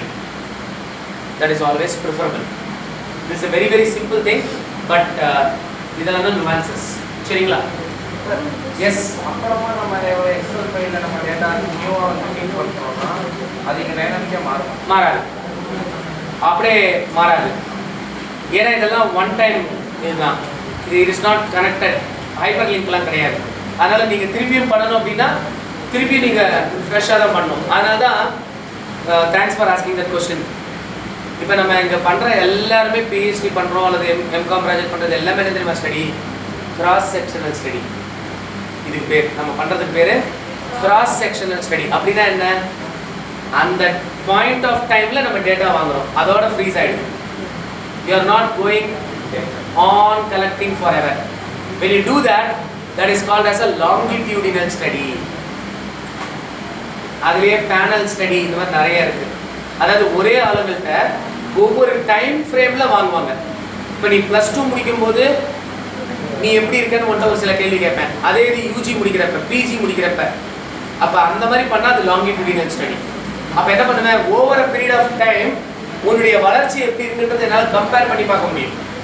ஆனால் இங்கே அப்படி இல்லையே, நாம் இன்னைக்கு ஒரு திட்டம் வாங்குறோன்னா அதோட அந்த டேட்டா முடிஞ்சிச்சு. That is called cross sectional study.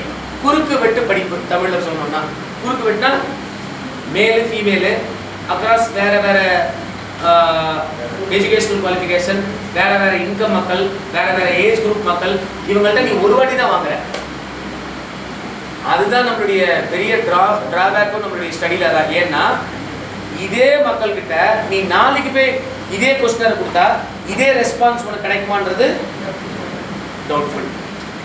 அதனால தான் லிமிடேஷனில் நம்ம அது போடுறோம். இதை நிறைய நேரங்களில் இதை ஜென்ரலைஸ் பண்ண முடியாமல் போகிறதுக்கு காரணம் என்னென்னா, இப்போ பாரு how is my session னு கேட்டா என்ன தெரியுமா சொல்வேன்? not like the other days னு சொல்லுவேன். அப்ப நீ கம்பேர் பண்ற, சார் அன்னைக்கு நல்லா இருந்துச்சு, ஜாலியா இருந்துச்சு, இன்னைக்கு கொஞ்சம் போரிங்கா போகுது. இதே நாளைக்கு கேட்டோம்னு வச்சுக்கோ, ஏன்னா நாளைக்கு சில இதெல்லாம் over and above your head போகிற டாபிக், ஃபேக்டர் கிளஸ்டர் டிஸ்கிரிமினேட். அப்போ போகும்போது அப்போ நம்ம எப்படி கம்பேர் பண்ணுறோம்? அப்போ ஒரே ஆளுக்கிட்ட 3 நாள் 3 விதமாக ஒரே ஆள் தான் எடுக்கலாம். நமக்கு எப்படி ஒப்பீனியன் மாறுதுன்னா நம்மளுடைய புரிதலுக்கு ஏற்ற மாதிரியும். நமக்கு போர் அடிச்சுன்னா வேஸ்ட், என்டர்டெயின் பண்ணா good. Opinion matters, right? It differs, right? Fine, done. So data import பண்ணியாச்சு. Import பண்ணி என்ன பண்ணோம்? learning. இப்போ x2 is by gender. Okay, இதுல எல்லாம் உனக்கு ஒரே it's a one stop solution மாதிரி எந்த அனாலிசிஸ் நீ பண்ணனும்னாலும் எல்லாமே இந்த அனலைஸ்ங்கிற ஆப்ஷன்லயே வந்துருச்சு. நீ வேற எங்கேயும் போக வேண்டாம். எல்லா அனாலிசிஸும் இந்த ஒரே இதுல வந்துருச்சு. நீ வேற எதுவுமே போய் அனாலிசிஸ்ல இதுலயே எல்லாமே வந்துருச்சு. சர்வர் அந்த அனாலிசிஸ்ல வந்துரும். Every damn single thing is in this. Okay? Right. இப்போ இங்க பாருங்க, descriptive statistics போயிட்டு நான் என்ன அனலைஸ் பண்ணனும்னு நினைக்கிறேனோ அத ரைட் சைடுக்கு ட்ரான்ஸ்ஃபார்ம் பண்ணிக்கிறேன். இப்போ நான் வந்து x2 is by gender. I know it. I transform it. இங்க frequency table already clicked இருக்கு. Okay கொடுத்தா I don't know whether you see this.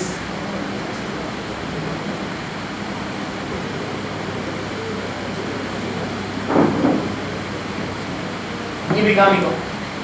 இப்போ உனக்கு தெரியும் 1 என்ன 2 என்னன்னு, ஆனா மத்தவங்களுக்கு தெரியாது. நீ இதே கொண்டு போய் உங்க கைடு கிட்ட காமிச்சாலே அவரே கேட்பாரு, என்னடா இது 1 என்னடா 2 என்ன. அப்ப என்ன பண்ணணும்னா, இது எதுக்காக சொல்றேன்னா, டேட்டாவை இம்போர்ட் பண்ணன வேரியபிள் வியூல போயிட்டு வேல்யூஸை முதல்ல எழுதுங்க. அப்படின்னா இங்க வேரியபிள் வியூல போய் லேபிள் பண்ணு. what is by x2? it's a gender and I know what the values. 1 stands for male, add. 2 stands for female. I add it. Okay, now look at it.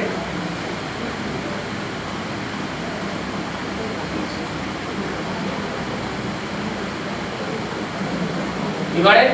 So every single variable, please name it and label it, so that when you get the output, you will not have any confusion. Yes, Kana? Padikaviklama? Now, what is my x3 education qualification? Look at it. x3 educational qualification. வேல்யூல போயிட்டு லேபிள்ல கொடுத்தா ஒரு காலம் வரும். அதுவே வரும். By default இருக்கும். Variable வியூல இது உனக்கு டிஃபால்ட்டா இருக்கு பாரு. இது டேட்டா வியூ இது பாரு. I click on data view. Data view தெரியுதா? இது வேரியபிள் வியூல இப்படி வரும். டிஃபால்ட்டா இப்படி இருக்கும். கீழ இருக்கு. அதான் I don't know, maybe you can also, people can come forward. ஏன்னா இது எவ்வளவு இதை என்னால ஜூம் பண்ண முடியாது. அவுட்புட் வேணால ஜூம் பண்ணி காமிக்க முடியும். அதுவே இப்ப சின்ன அனாலிசிஸ்க்கு அவுட்புட் ஜூம் பண்ணி காமிக்க முடியும். சில அனாலிசிஸ்லாம் நிறைய வேல்யூஸ், கிளஸ்டர் ஆஃப் வேல்யூஸ் இருக்கும். அதை நான் ஜூம் பண்ணா எவ்வளவு எனக்கு பார்க்க முடியும் தெரியல. Let's see.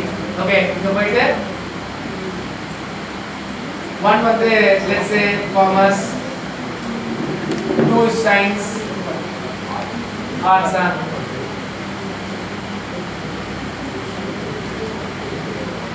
அந்த மாதிரி போட்டுக்கலாம். ஓகேயா?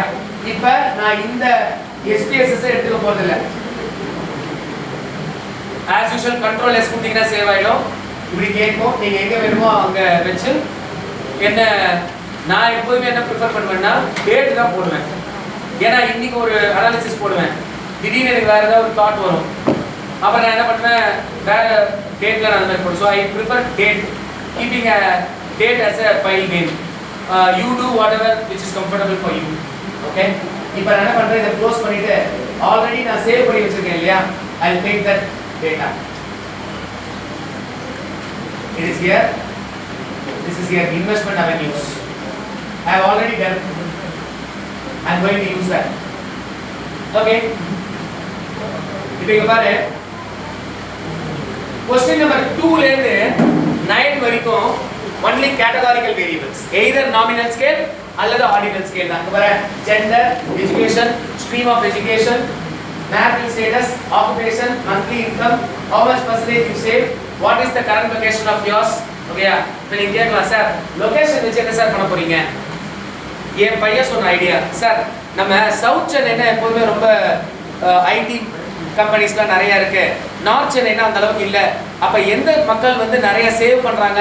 நான் நினைக்கிறேன் சவுத் ஆஃப் சென்னை நிறைய மக்கள் சேவ் பண்ணுறாங்க, central and north of Chennai கம்மியாக சேவ் பண்ணுறாங்கன்னு நான் நினைக்கிறேன் சார் அப்படின்னு சொன்னான்.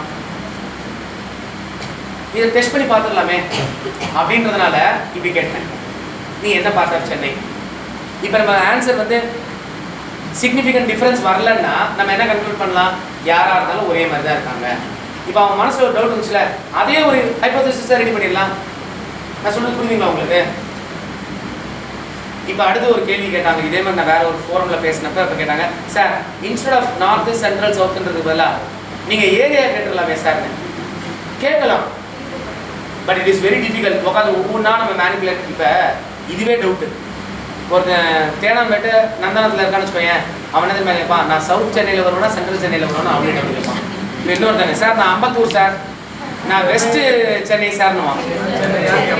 நான் சென்னையானே சார், நான் ஆவடி சார் தான் வச்சுக்கோ, புரிஞ்சிச்சு. அப்போ நீ யோசிச்சு பாரு. இப்போ ஒருத்தர் என்ன பண்ணுவான் தெரியுமா, டி நகர்னு வச்சுக்கோ, டி நகர்னு எழுத மாட்டான், நான் வெஸ்ட் மாம்பலம்னு எழுதுவான். அப்போ எவ்வளவு ஆன்சர்ஸ் வரும் அதெல்லாம் எடுத்து அதுக்கப்புறம் இவனை நார்த்தில் போடு, இவனை சவுத்தில் போடு, இவனை சென்ட்ரலில் போடு, நீ உட்காந்து இவ்வளோ பண்ணிட்டு இருக்கணும். 100 பேர்கிட்ட பண்ணால் பரவாயில்ல சாமி, 1000 பேர்கிட்ட பண்ணால் அதுவே ஒரு பிஎஸ்சி தீசிஸ், அதுக்கு உட்கார வேண்டியதான். Time is a constraint. நம்ம எல்லாரும் எழுதுவோம், பொதுவாக எழுதுவோம் time and source is a constraint. இதுதான் time and source is a constraint.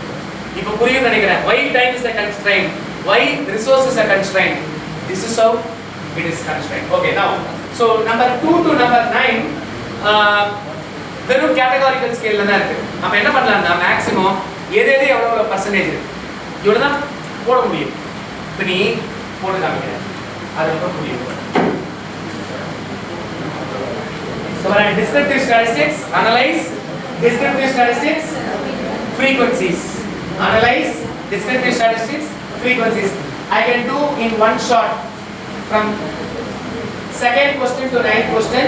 You already frequency table by default check ஆயிருக்கும். அப்படினா categories போகும்போது இங்க பாரு, இத வந்து zoom பண்ண முடியாதுன்னா ஒவ்வொன்றுத்தையும் தான் zoom பண்ண முடியும். ஓகே, இப்போ இங்க பாரு, I can say there are 300 responses.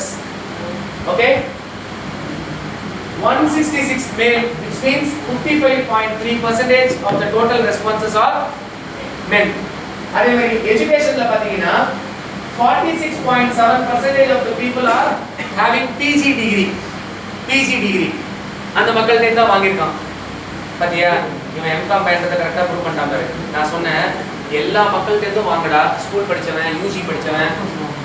அவன் என்ன பண்ணிட்டான், பிஜி படித்த, ஏன்னா அவங்க ஃப்ரெண்ட்ஸுக்குள்ளேயே சர்க்குலேட் பண்ணியிருப்பான் தெரிஞ்ச காலேஜ் எல்லாத்தையும். மச்சான் பண்ணிடு, நான் உனக்கு பண்ணிடுறேன், நீ எனக்கு பண்ணிடு. அதனால தான் இப்போ இது பயாஸ் டேட்டா. 300ல் 140 பிஜி ஆளுங்களுக்கு மட்டும். அடுத்து என்ன பண்ணியிருக்கான் பாரு, யூஜியில் 100, அவன் ஜூனியர்ஸ், அவனை மிரட்டி வாங்கியிருப்பான். பிஜி கிட்ட ஃப்ரெண்ட்லியா மச்சான் இருப்பான், யூஜி கிட்ட மிரட்டி வாங்கியிருப்பான். அப்ப 240 டேட்டா, மீதி 60 தானே அவன் உண்மையிலேயே வாங்கியிருப்பான். அதுல கூட இந்த பிஹெச்டி 6 வந்து டீச்சர்ஸ் கெஞ்சி கேட்டிருப்பான் டிபார்ட்மெண்ட்ல போய், மேம் சார் ப்ளீஸ், முடிஞ்சிச்சு 6. அப்ப 246 டேட்டா பயாஸ் டேட்டா. நான் அப்படிதான் அவனுக்கு சொல்லுவேன். Where is the authenticity, whether it is biased or not? You understand? Data collection, I tell you my dears, it is the most toughest part. I told you how I made one boy Zomato, right?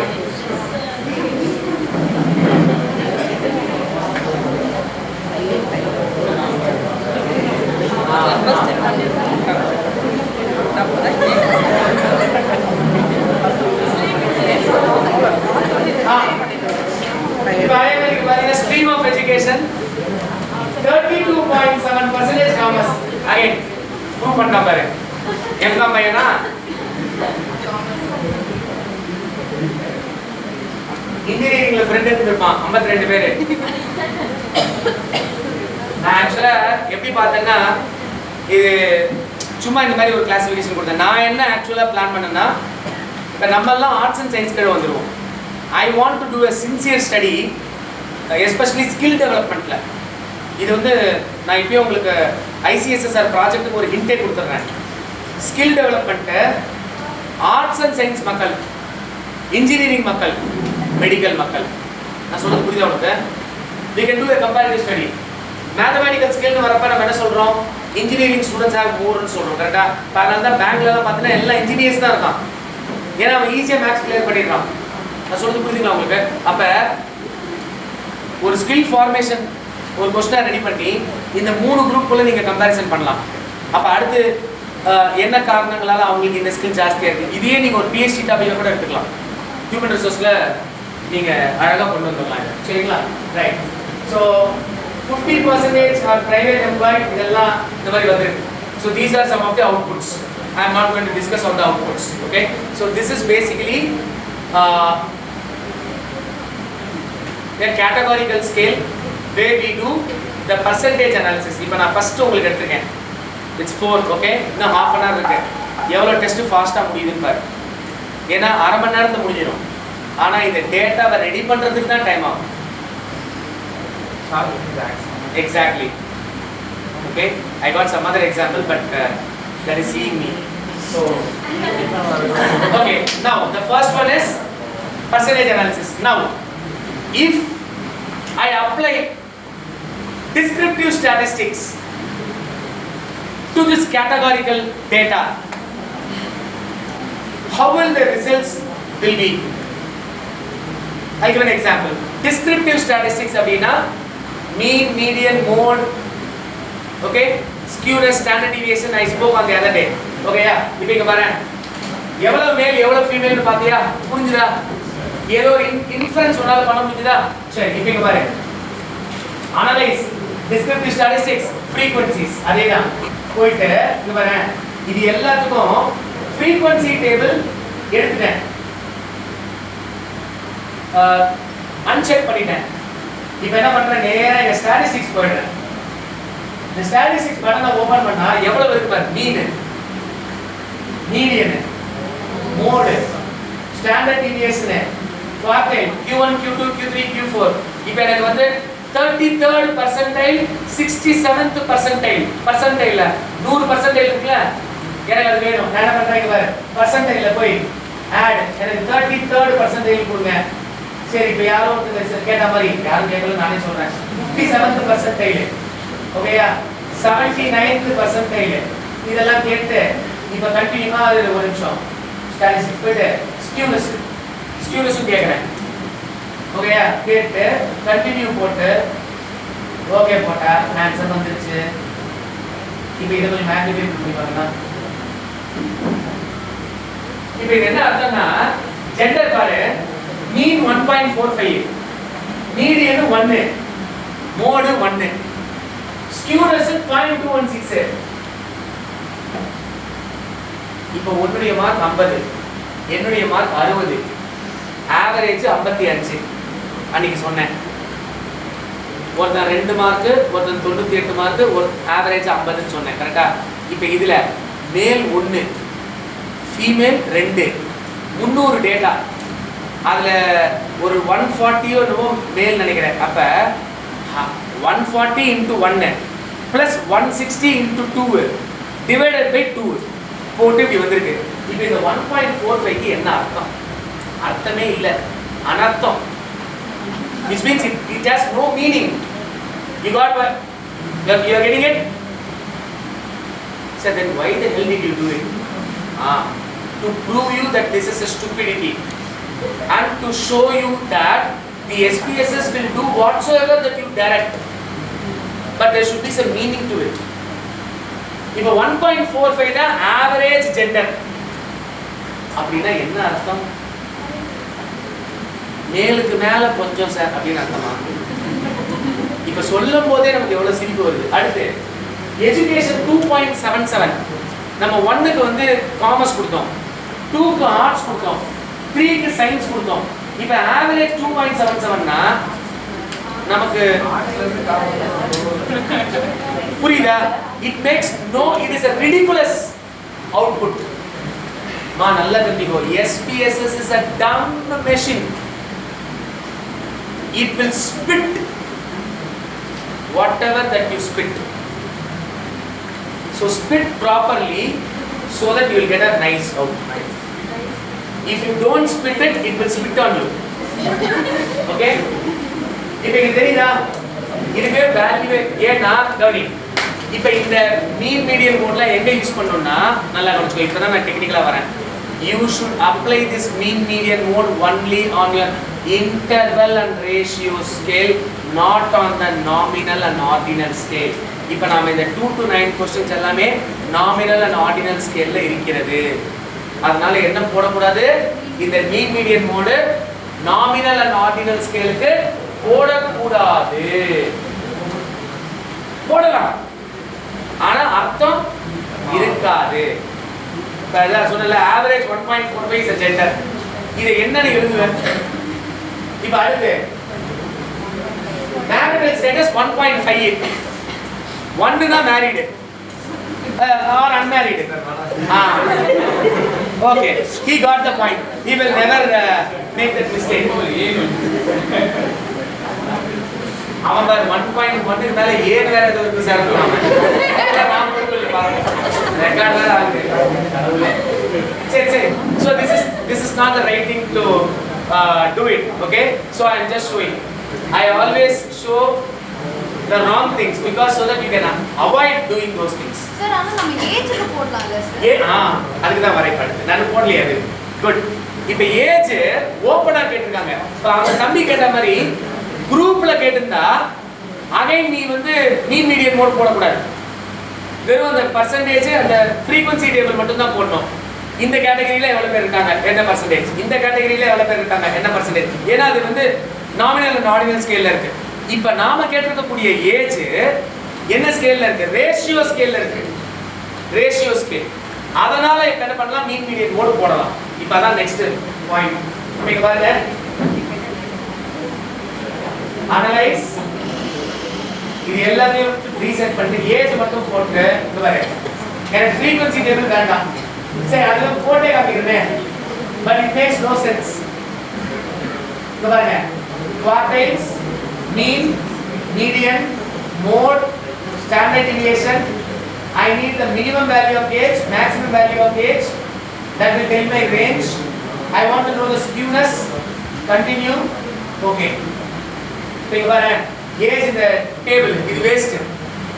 இது என்ன பண்றது வச்சுட்டு அதனால தான் அந்த frequency table அப்ப எடுத்து விட்டு அதுக்கு அப்புறம் திருப்பி போட்டேன் உங்களுக்கு காமிக்கிறதுக்காக. சோ இது எனக்கு தேவையே இல்லை. இது பாருங்க, இவன் மேக்னிஃபை பண்ண போறேன்.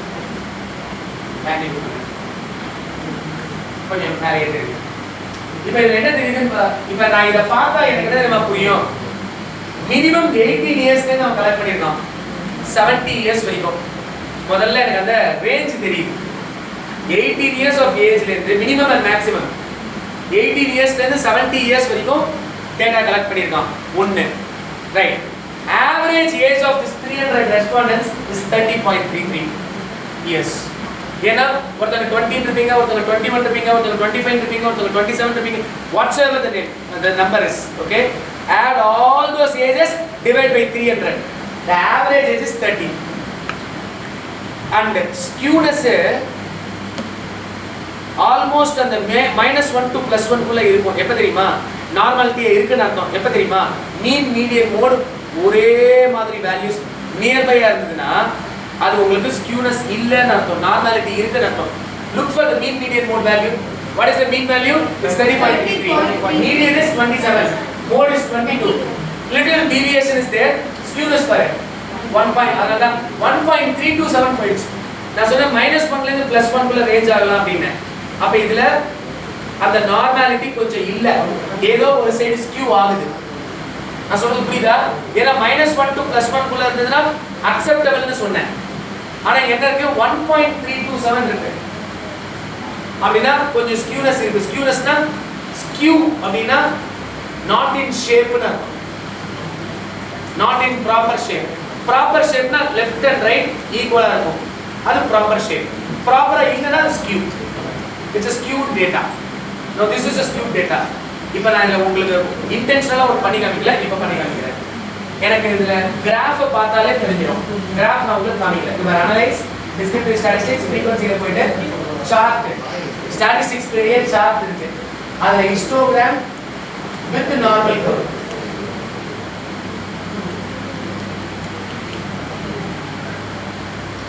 தெரியுதா சார்? நார்மலா இருக்கிற மாதிரி தானே சார் இருக்கு? இல்ல, ஏன்னா அந்த ரைட் சைடுல அந்த 70 ஒருத்தர் தனியா நிக்கிறான் பாரு, ஒரே ஒரு ஆள் இருப்பான்னு நினைக்கிறேன். அந்த 70 இப்ப தூக்கிடணும். தூக்கிட்டா இப்ப டேட்டா நார்மாலிட்டியை நோக்கி அவுட்லயர் இங்க பாரு. இப்ப இதுக்கு இந்த நான் இந்த மாதிரி எந்தெந்த ஐட்டம்ஸ் ஆர் எந்தெந்த ரெஸ்பாண்டன்ஸை நான் டெலீட் பண்ணலான்றதுக்கு இது எனக்கு கொஞ்சம் ஹெல்ப் பண்ணும். இங்க பாரு,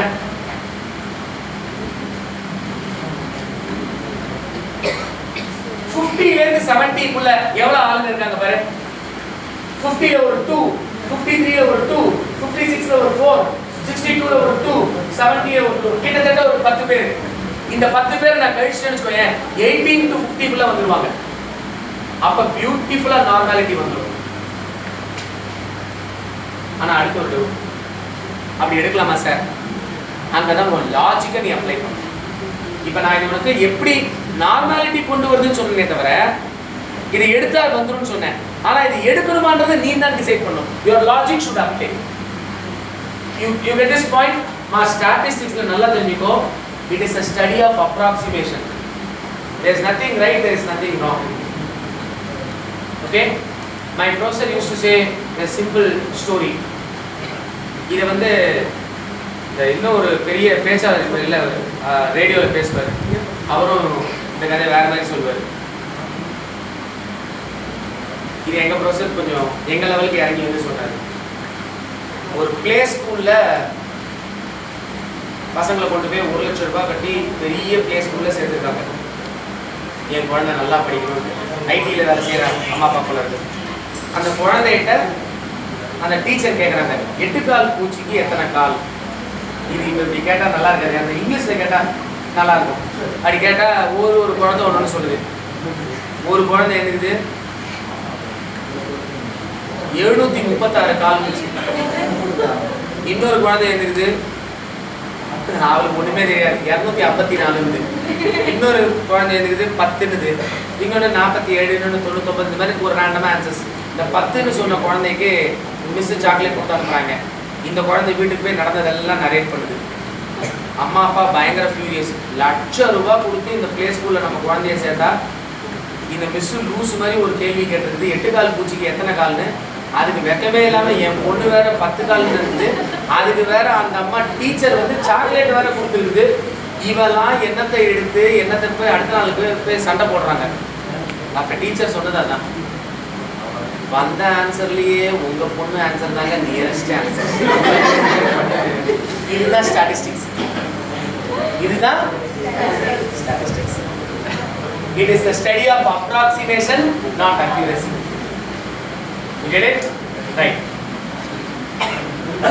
So now we have learned percentage analysis and descriptive statistics. Now I will teach you that mean based ranking. Okay? I will do this for this one here. Hey, இது பண்றவங்க இந்த 7 reasons இருக்குல்ல, இதுல எந்த top ரீசனுக்காக மக்கள் பண்றாங்கன்னு பார்க்கலாமா? எதை பேஸ் பண்ணி? மீனை பேஸ் பண்ணி நான் ரேங்க் பண்ண போறேன். அப்ப எனக்கு என்ன வேணும்? மீன் அண்ட் ஸ்டாண்டர்ட் டீவியேஷன் மட்டும். ஏன்னா நான் சொல்லிருக்கேன் போன கிளாஸ்ல, மீன் should always be accompanied with ரைட்டா? Right. Now 11.1 to 11.7 descriptive statistics frequencies. I'll take 11.1. Shift up to 11.7. Transform it to right side. What do I need? I don't need frequency table. But what I need is statistics. I need mean. I need standard deviation. Continue. Okay. Now. Thank you. Hi. இப்போ இங்க பாரு, 7 வேரியபிள்ஸ்க்கு மீன் வந்துருச்சு.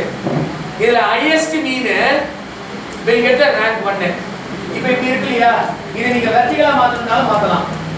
போயிட்டு right click பண்ணு, edit content வரும், அதுல இன் viewer போயிட்டு இங்க மேல பிவட் டூல் இருக்கு பாருங்க. தம்பி இது பண்றதுனால தெரியல, பரவாயில்ல.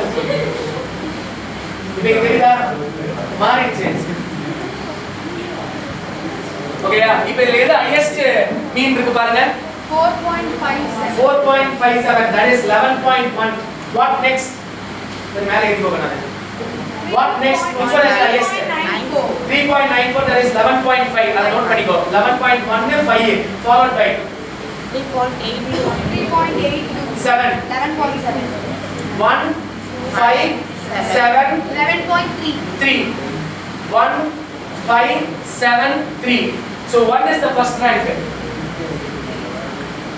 Safety, followed by high returns, that is 5 is the second one, 7 was the third rank, interest rates, 3 I think was the fourth one, tax benefit. புரியுதா?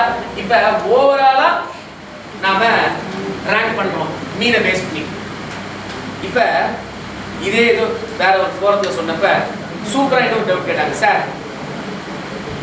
நீங்க 5 பாயிண்ட் ஸ்கேலா கேட்க சொன்னீங்க. கவனிக்கணும், ஸ்கேல் அப்படின்னா ஸ்கோர்னு அர்த்தம். ஸ்கோர்ல எது அதிகமோ அதான் பெஸ்ட். இப்போ நீ 90 மார்க், நான் 95 மார்க், நான் பெஸ்ட்.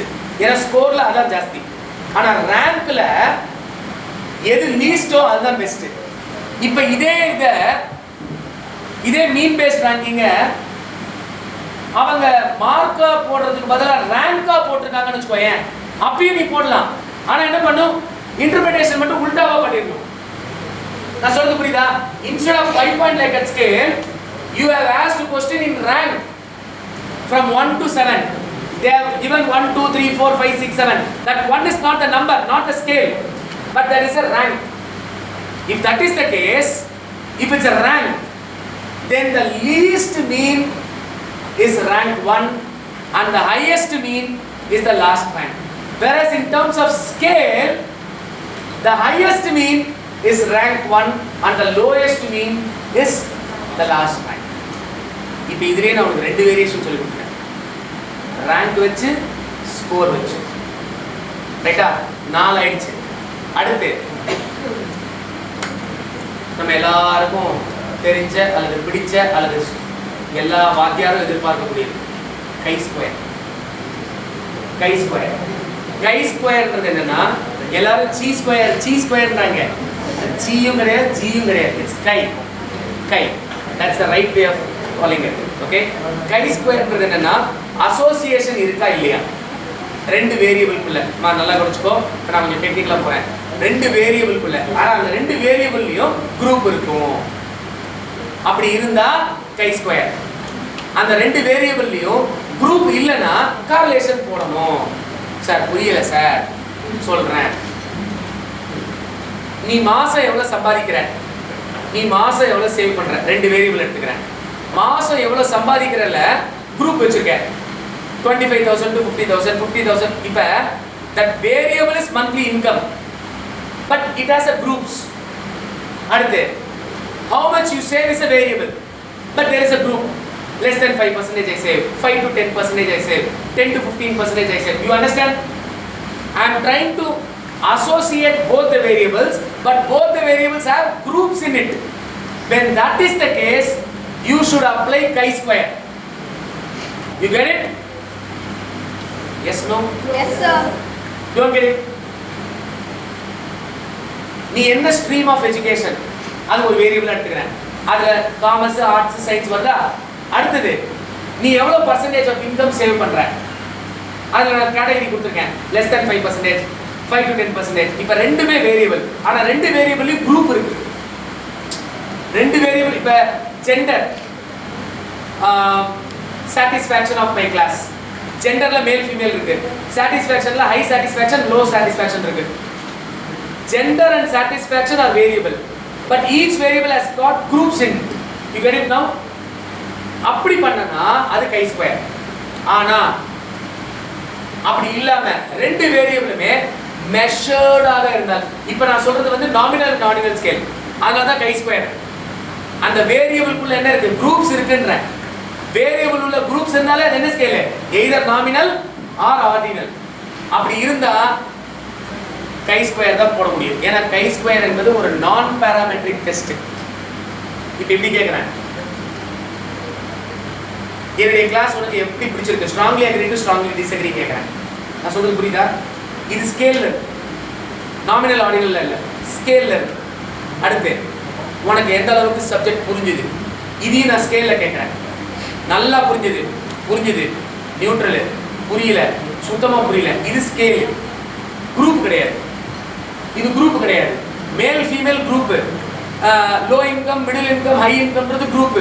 ஆனா இது குரூப்னு சொல்லக்கூடாது, இது இன்டர்வல் ஸ்கேல். அப்ப என்னுடைய கிளாஸ் எந்த அளவுக்கு உனக்கு புரியுது, என்னுடைய கிளாஸ் உனக்கு எந்த அளவுக்கு பிடிச்சிருக்கு, சாட்டிஸ்ஃபேக்ஷன்.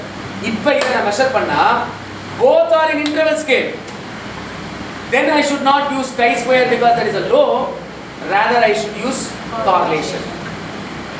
அடுத்து உன்னுடைய ஏஜ் நான் மெஷர் பண்றேன், ரேஷியோ ஸ்கேல். உனக்கு இந்த கிளாஸ் பிடிச்சிருக்கா இல்லையா, சாட்டிஸ்ஃபேக்ஷன். ஒன்னு ரேஷியோ, ஒன்னு இன்டர்வல்.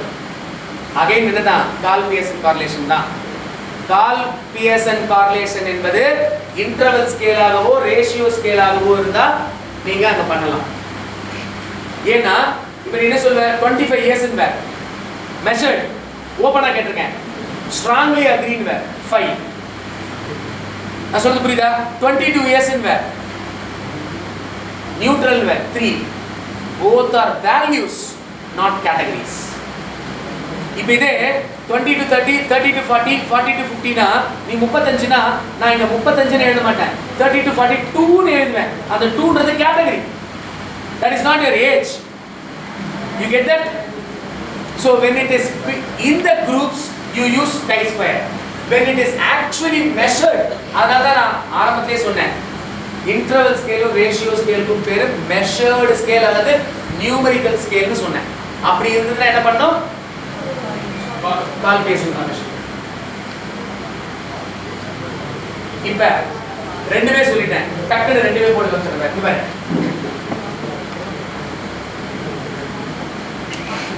இவரே percentage of income you save, அப்புறம் என்ன லொகேஷன், நம்ம சும்மா செக் பண்ணி பார்த்தலாமா, லொகேஷனுக்கும் percentage of savings-க்கும் சம்பந்தம் இருக்கா இல்லையா? நீங்க என்ன நினைக்கிறீங்க, சம்பந்தம் இருக்கா இல்லையா? இருக்குன்னு நினைக்கிறீங்க, ரைட். ஆனா நல்ல ஹைபோதசிஸ் என்ன சொல்லும், இல்லன்னு சொல்லும். நல்ல நில்லு. அப்ப நல்ல ஹைபோதசிஸ் நல்ல என்ன சொல்லுது, there is no significant association between the percentage of income saved and the location of your the respondent. பாரு, analyze, descriptive statistics, cross tabs இருக்கா, போய்ட்டேன். percentage of saving, அதுல groups இருக்கு, அதோட போட்டுக்கோ. location, அது காலத்துல போட்டுக்கோ. போட்டா இங்க பாருங்க ஸ்டாட்டிஸ்டிக்ஸ் இருக்கு, அதை கிளிக் பண்ணா இவ்வளவு டெஸ்ட் இருக்குது. நம்ம தெரிஞ்சதெல்லாம் not even 0.00001%. SPSS ல அவ்வளவு இருக்குது. நமக்கு தேவை chi-square மட்டும் போட்டு கண்டினியூ கொடு, ஓகே கொடு. நான் ரிப்பீட் பண்றேன், analyse, descriptive statistics, cross tabs, row and காலம்ல எடுத்து போடு. அந்த வேரியபிள ஸ்டாட்டிஸ்டிக்ஸ் கிளிக் பண்ணு, chi-square கிளிக் பண்ணு, கண்டினியூ பண்ணு, ஓகே பண்ணு. இங்க பாரு, மொத்தமா 100 people வந்து less than 5% சேவ் பண்றாங்க. அதுல 24 people north Chennai, 40 people central Chennai, 36 people south Chennai. 4 பேர் வந்து more than 20% பண்றாங்க. அதுல 2 people from central Chennai, 2 people from south Chennai, no one from north Chennai. இப்போ இத வச்சு நம்ம சொல்ல முடியாது அசோசியேஷன் இருக்கா இல்லையா. அதுக்கு கீழே பாரு 4 டெஸ்ட் இருக்குது, அது மேலே ஏத்தி வரேனா என்னால கேட்க இந்த இங்க பாரு 4 டெஸ்ட் இருக்குது. நான் தான் சொன்னேன், SPSS நீ கேக்குறத மட்டும் இல்ல கேட்காததையும் கொடுக்கும்.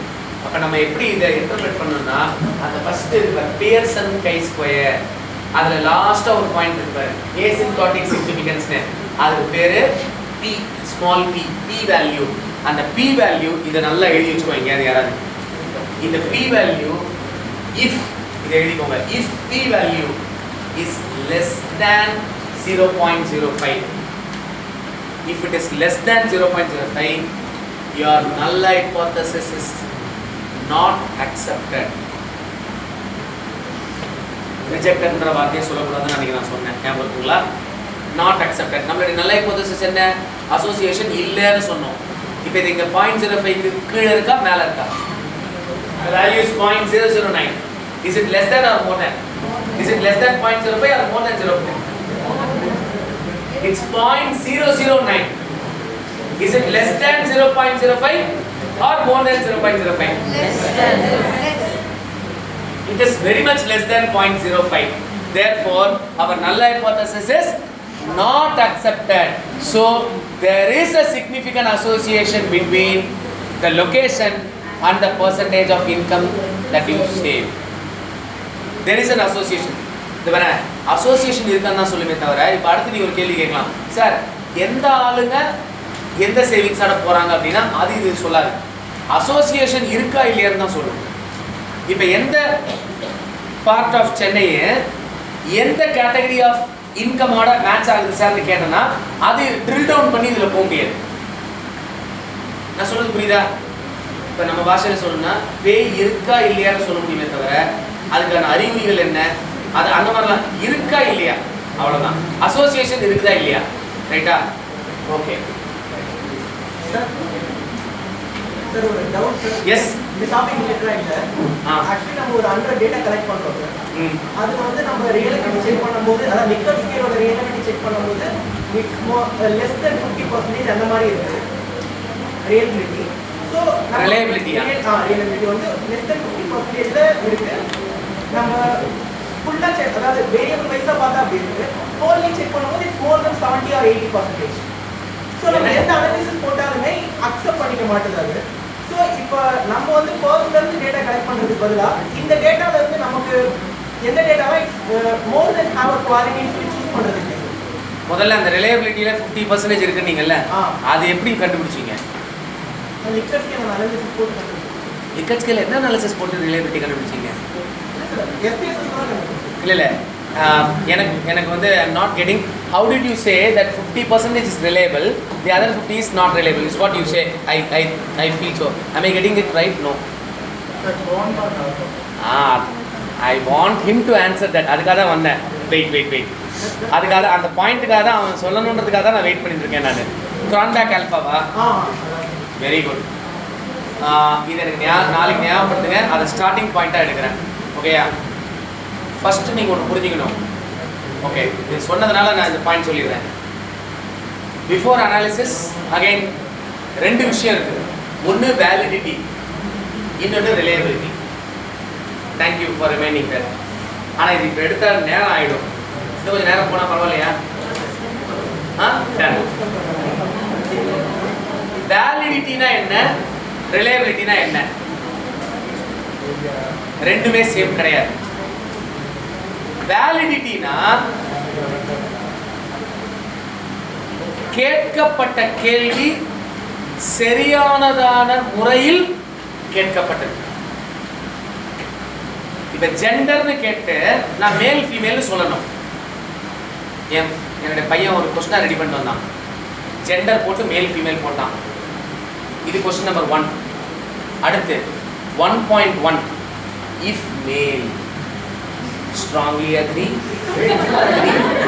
neutral disagree strongly disagree 1.2 if female strongly agree or strongly disagree ரெண்டாவது கொஸ்டின் இது 1.1 1.2 ரெண்டாவது marital status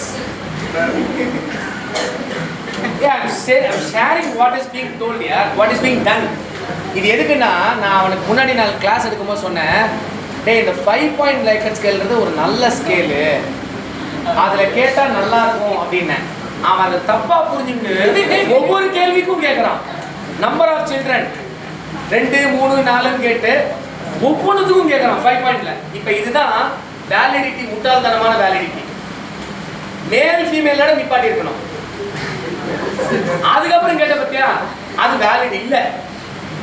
அதுதான் நம்பர் 1. என்ன கேட்கணும்? Content validity. எப்படி கேட்கணும்? Construct validity. என்ன கேட்கணும்? அந்த கேள்வி நம்ம தீசிஸ்க்கு தேவையா? தேவை. Content validity. இதை யார் என்ஷூர் பண்ணுவாங்கன்னா DC members, subject matter experts. கரெக்டா?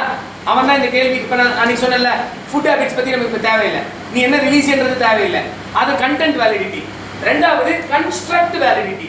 இப்போ நான் என்ன சொன்னேன், அந்த லைக்கட் ஸ்கேல நீங்களா கேட்டிருந்தா எம்எஸ்கியூல கேட்டிருப்பீங்க, கன்ஸ்ட்ரக்ட் பண்ணிருப்பீங்க.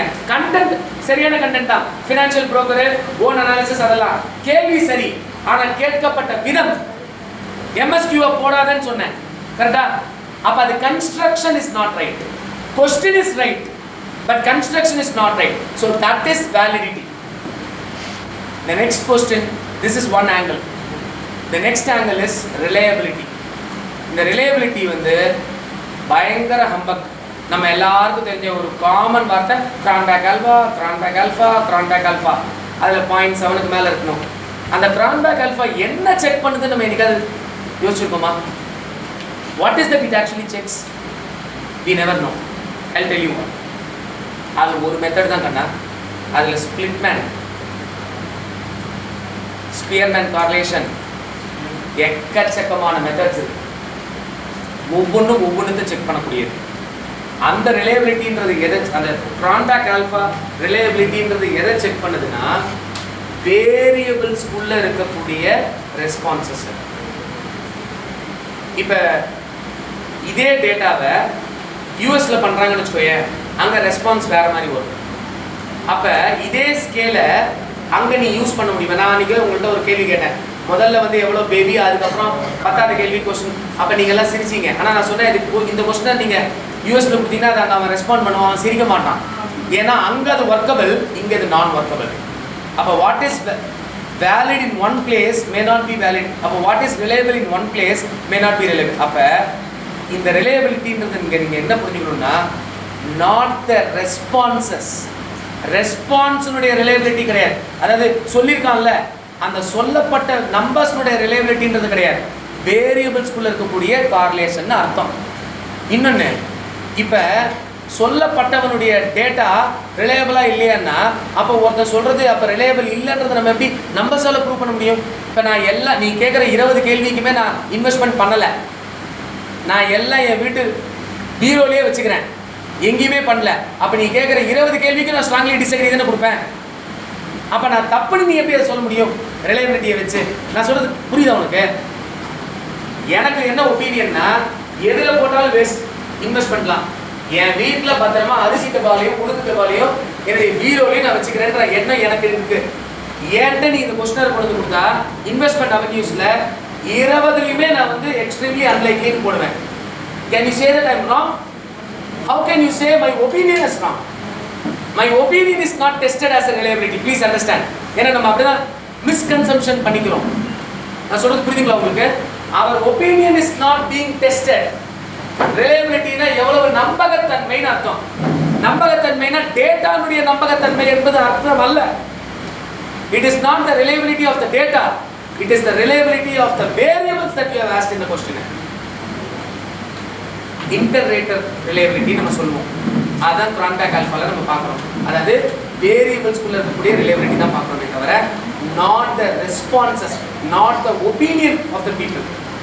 நீ சரியா சொல்லிருக்கிய தப்பா சொல்லிருக்கிய எனக்கு எப்படி சொல்ல முடியும்? அது உன் ஒப்பீனியன். உன் ஒப்பீனியன்ல சரி தவறு, ஒப்பீனியன் எப்படி சரி தவறுன்னு சொல்ல முடியும்? None of the opinion can be classified as right or wrong. Your opinion is your opinion. My opinion is my opinion.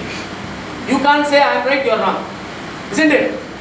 So when we say about reliability, it is not the reliability of the data collected, but instead it is the reliability of the variables. இது நம்ம முதல்ல புரிஞ்சுக்கணும். Thank you for asking, but நான் இதோட இங்கே நிப்பாட்டிக்கிறேன். ஏன்னா இது ஒரு பெரிய ஏரியா, எனக்கு இது ரொம்ப பிடிச்ச ஏரியா. ஆனால் இது நம்ம பேச ஆரம்பிச்சோன்னா நிறைய நேரம் போகும். மேபி எக்ஸ்க்ளூசிவ்லி பிஹெச்டி மக்களுக்காக இந்த ப்ரிலிமினரி, இதெல்லாம் ப்ரிலிமினரி எடுத்துகிட்டே நம்ம அனாலிசிஸ் பண்ணக்கூடாது. அது மட்டுமே ப்ரிலிமினரி செக் பண்ணுறதுக்கு ஒரு 3 மணி நேரத்துக்கு நான் ஒரு செஷன் வச்சுருக்கேன், என்னென்ன பார்க்கணும் அப்படின்ட்டு. இதெல்லாம் பண்ணதுக்கப்புறமா நீங்கள் பண்ணாதான் இந்த அனாலிசிஸில் ஏதாவது ஒரு அர்த்தம் நமக்கு புரியும். புரியுதுங்களா? சரி, இப்போ நம்ம கை ஸ்கொயர் போட்டோமா? இப்போ கார்லேஷன் போட்டுடலாம். Yes exactly. அது டெக்னிக்கல். ஓகே, அது என்ன? ஓகே ஓகே, அந்த லாஸ்ட் மட்டும் கொஞ்சம் மேல தூக்கி.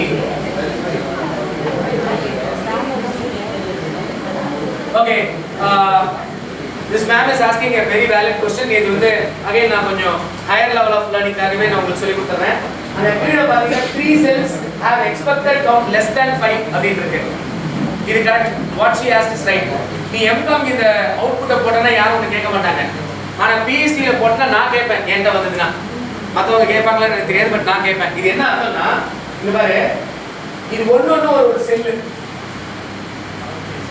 each one is a cell. Each one is a cell. This is a cross tabulation that we have done. 100 பேர் less than 5%. அதுல 86 பேர் not மக்கள். So I am cross tabulating it. இதுல என்ன பார்த்தனா மினிமம் ஒவ்வொரு செல்லிலையும் 5 கேஸ் ஆவது இருக்கணும். 5 கேஸ் தான் 5 ரெஸ்பாண்டன்ட் இருக்கணும். இப்போ இங்க பாத்தீங்கன்னா ஒரு ரெஸ்பாண்டன்ட்டும் இல்ல. இது ரெண்டுலயும் 5 கீழ இருக்கு. அப்ப இப்ப நம்ம சொல்றோம்ல there is a significant association இருக்குன்னு சொல்றோம்ல, இத நம்ம டிபேட் பண்ண முடியும். ஏன்னா அந்த mandatory requirement ஃபுல்ஃபில் பண்ணல. இந்த மாதிரி இருந்தா என்ன பண்ணலாம் தெரியுமா? ஏட் கரெக்ஷன் ஒன்னு இருக்கு, YAT ஏட்ஸ் கரெக்ஷன் ஒரு டெஸ்ட் ஒன்னு இருக்கு. அத போட்டு போணும். அத நான் இப்ப சொல்லி தரதுக்கு நான் இங்க டைம் இல்ல நமக்கு. ஓகேங்களா? மேபி MCOM ப்ராஜெக்ட் லெவலுக்கு நீங்க ஓகே கொடுத்துடலாம். ஆனா PhD க்குல இந்த மாதிரி வந்ததுன்னா இந்த மாதிரி உங்களுக்கு காமிச்சதுன்னா தயவு செஞ்சு அதை கன்சிடர் பண்ணுங்க. அதாவது மினிமம் 5 கேसेस. அப்படினா என்ன அர்த்தம்னா சென்ட்ரல் சென்னையில 15 to 20% ரெண்டு பேர் தான் இருக்காங்க. more than 20 ல ரெண்டு பேர் தான் இருக்காங்க. நார்த் சென்னையில more than 20% ஆளே இல்ல. நமக்கு மினிமம் அங்க 5 ஆளாக வேணும்.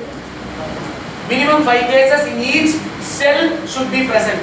அப்பதான் நாம போடுறது இது வொர்க் அவுட் ஆகும். இப்போ அடுத்து இன்னொரு பாயிண்ட், இந்த if p value is less than 0.05 னு சொன்னேன்.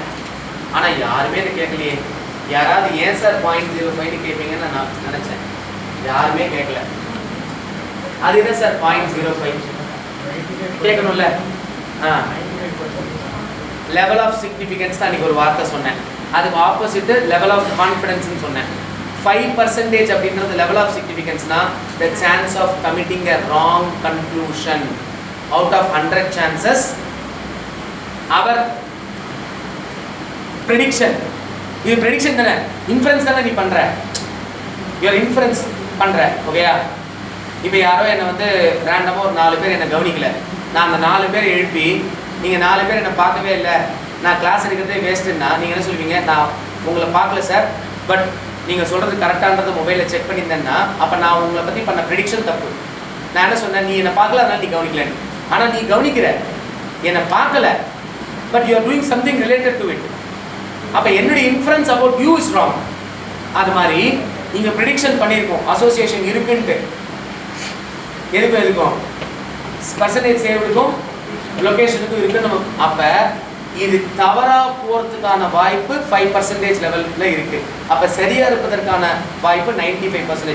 அதனால தான் இப்போ அடுத்து நம்ம போற அசோசியேஷன் டிஃபரன்சஸ் இது எல்லாத்துலயுமே அந்த p வேல்யூ என்பது 5% என்பது காமன். ஏன்னா 5% என்பது level of significance. 5/100 is 0.05. that is how that 0.05 comes.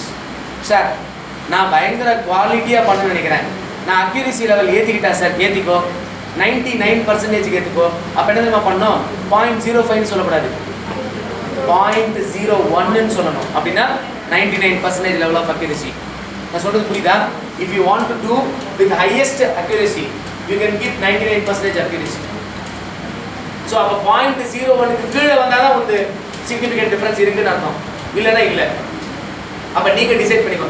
Customary practice என்ன பண்ணுவோம்னா 5%ன்றது it's a habit that we do it. அதனால தான் இப்போ இதுல இன்னொன்று இருக்கு. நீங்க மேனுவலா பண்ணீங்கன்னா 2 டேபிள் வரும். ஒன்னு கால்குலேட்டட் வேல்யூ, இல்லைன்னா அதுக்கான டேபிள் வேல்யூ ஒன்று இருக்கும். நீங்க அந்த சிவியும் டிவியும் கம்பேர் பண்ணுவேன் மேனுவலா போடும்போது. ஆனா இங்க சிவி டிவி இந்த கான்செப்டே கிடையாது. ஒரே வார்த்தை டி வேல்யூ, ப்ராபபிலிட்டி வேல்யூ. ஓகேங்களா? சரி, இப்போ ஐ கோ வித் கார்லேஷன். இங்க பாரு, நான் இப்ப ஜெனரலா ஒரு எக்ஸாம்பிள் கொடுக்குறேன். I may be right or wrong. You can also give me an example. The safety இல்ல சேஃப்டி பர்பஸ்க்காக சார் நான் இன்வெஸ்ட் பண்றேன். என்ன ஸ்கேல்ல இருக்கு? இன்டர்வல் ஸ்கேல்ல இருக்கு. Safety scale. ஓகேயா? இது வந்து ஒரு வேரியபிள். This is measured 11.1. இப்போ இத நான் எதால பண்ண போறேன்னா இங்க பாருங்க. எதுல நீ இன்வெஸ்ட் பண்ண போற? அதோட நான் இத வந்து ரெண்டு வாட்டி டெஸ்ட் பண்ண போறேன். ஒன்னு கோல்ட்ல போடுறது. Safety gold. கார்லேஷன் இருக்குமா? கண்டிப்பா இருக்கும். ஏன்னா நமக்குல என்னன்னா கோல்ட்ல போட்டா அது சேஃப்டி. ரைட்டா? இப்போ அடுத்து இன்னொன்னு செக் பண்ண போறேன். அடுத்த correlation. Safety chit fund. Chit fund இருக்கு. இருக்கடா? சோ 11.1 with 13.13 செக் பண்ண போறேன். ஒரு கார்லேஷன். நீங்க என்ன நினைக்கிறீங்க? பாசிட்டிவ் கார்லேஷனா வரும்னு நினைக்கிறீங்க. கரெக்ட்டா? they will have positive correlation. ஆனா சிட் ஃபண்ட்ல போட்டா சேஃப்டி இருக்குமா? இருக்காதுன்றது அப்ப நெகட்டிவ் கார்லேஷன் இருக்கணும். இப்போ நம்ம போட்டு பார்த்து என்ன கார்லேஷன் இருக்குன்றதை செக் பண்ணிடலாம். ரெண்டுமே என்னது? Measured variable. இப்போ இங்க பாருங்க. Analyse correlate bivariate.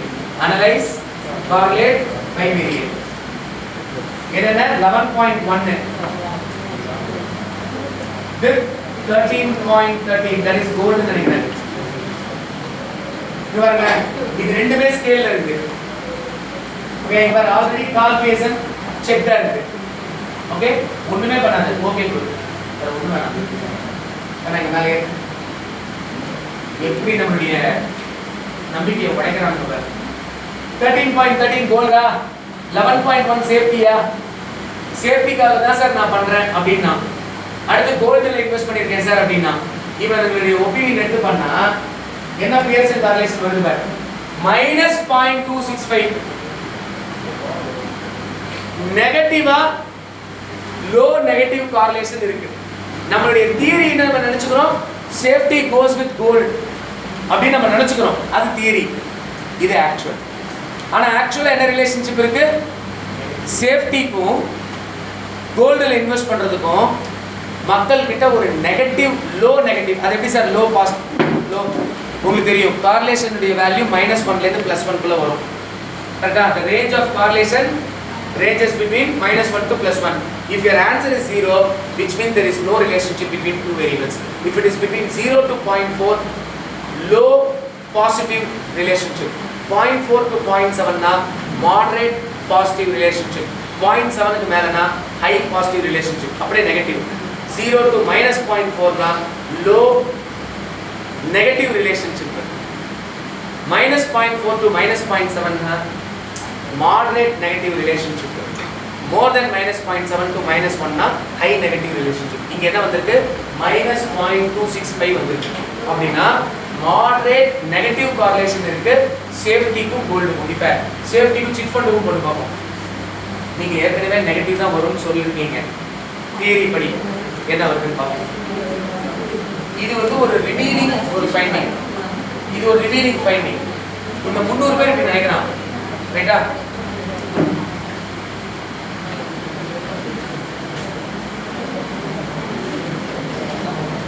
$13.13 பதிலா 13.9.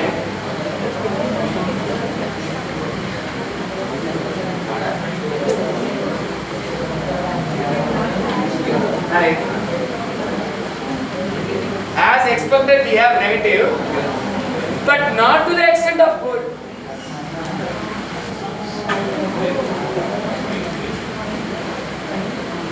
இங்க நெகட்டிவ் ரிலேஷன்ஷிப் இருக்கு.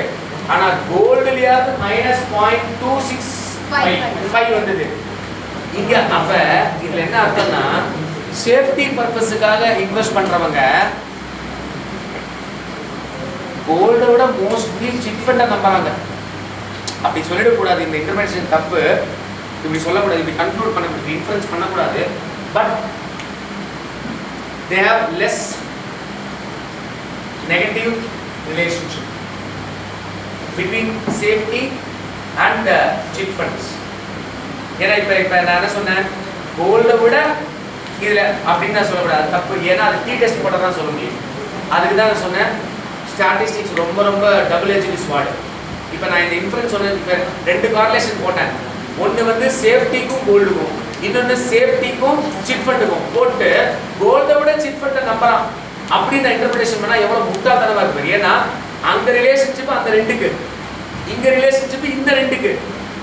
நான் என்ன பண்ணுறேன், ஏக்கும் பிக்கும் ஏக்கும் சிக்கும் நான் எப்படி சொல்கிறேன், பிக்கும் சிக்கும் டிஃபரன்ஸ் இருக்குன்றேன். How poor it is. That is not a right way of inference. You get it? I do between A and B and A and C and say that B is much worse than C. That is not a right way of inference. Another statistics ரொம்ப கரெக்டாக use பண்ணணும். வார்த்தைகளில் ரொம்ப டிஃப்ரென்ஸ்ன்ற வார்த்தை வேற, அசோசியேஷன்ற வார்த்தை வேற. ஆக நீங்கள் அசோசியேஷன்ற ஒரு வார்த்தை இருக்கு, இது ரிலேஷன்ஷிப். கார்லேஷன் வந்தால் என்ன வார்த்தை யூஸ் பண்ணோம், ரிலேஷன்ஷிப். கை ஸ்கொயராக இருந்தால் என்ன வார்த்தை யூஸ் பண்ணோம், அசோசியேஷன். ஆனால் இப்போ நான் என்ன தப்பாக சொன்னேன், டிஃபரன்ஸ்ன்னு சொன்னேன். டிஃபரன்ஸ்னால் டி டெஸ்ட் தான் போய்டும். சரியா? ஸோ இப்போ கை ஸ்கொயரு கார்லேஷன் முடிஞ்சிச்சா, அப்படியே ரைட்டாக டி டெஸ்ட் மட்டும் பார்த்துட்டு விட்டுடலாம்.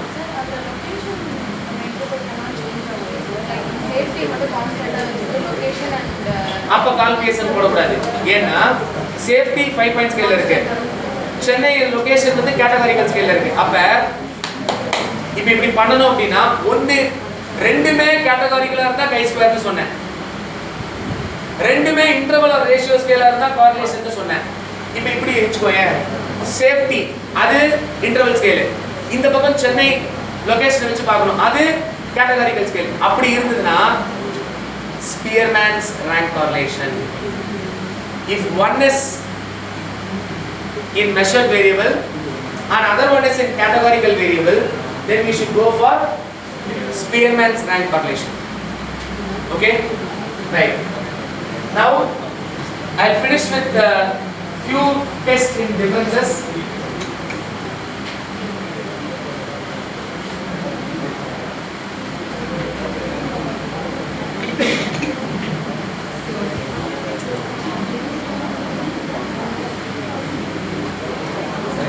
Okay, now I'll focus on 3 different type of test now itself. One is one sample t test. நான் நீங்க சொன்னேன்னு நினைக்கிறேன். One sample t test னா population mean sample mean ஓட கம்பேர் பண்ணி டிஃபரன்ஸ் இருக்கா இல்லையான்னு பார்ப்பாங்க. ஓகேயா? இப்போ அது ஒரு எக்ஸாம்பிள் இதுலேருந்து வேணா இன் ஜெனரல் நான் ஒரு எக்ஸாம்பிள் சொல்கிறேன். நான் என்ன சொல்கிறேன், நான் இங்கே கிளாஸ் எடுக்க வரும்போது ஆர்ஆர் சார் என்ன சொல்கிறார், என் பையன்லாம் காமர்ஸில் இங்கே படிக்கிற எம்காம் பசங்க 80 மார்க்குக்கு கீழே எடுக்க மாட்டாங்க அப்படின்னு சார் ஒரு கிளைம் பண்ணுறார் ஆர்ஆர் சார். அப்போ 80 மார்க்கு கீழே எவனுமே இருக்க மாட்டான் அப்படின்னு சார் சொல்கிறாருல, அது பாப்புலேஷன் மீன் அவர் சொல்கிறது. இப்போ நான் என்ன பண்ணுறேன், ரேண்டமாக 10 பேரை சூஸ் பண்ணுறேன், உங்கள் மார்க்கை சொல்லுங்கடா தம்பின்றேன். ரைட்டா?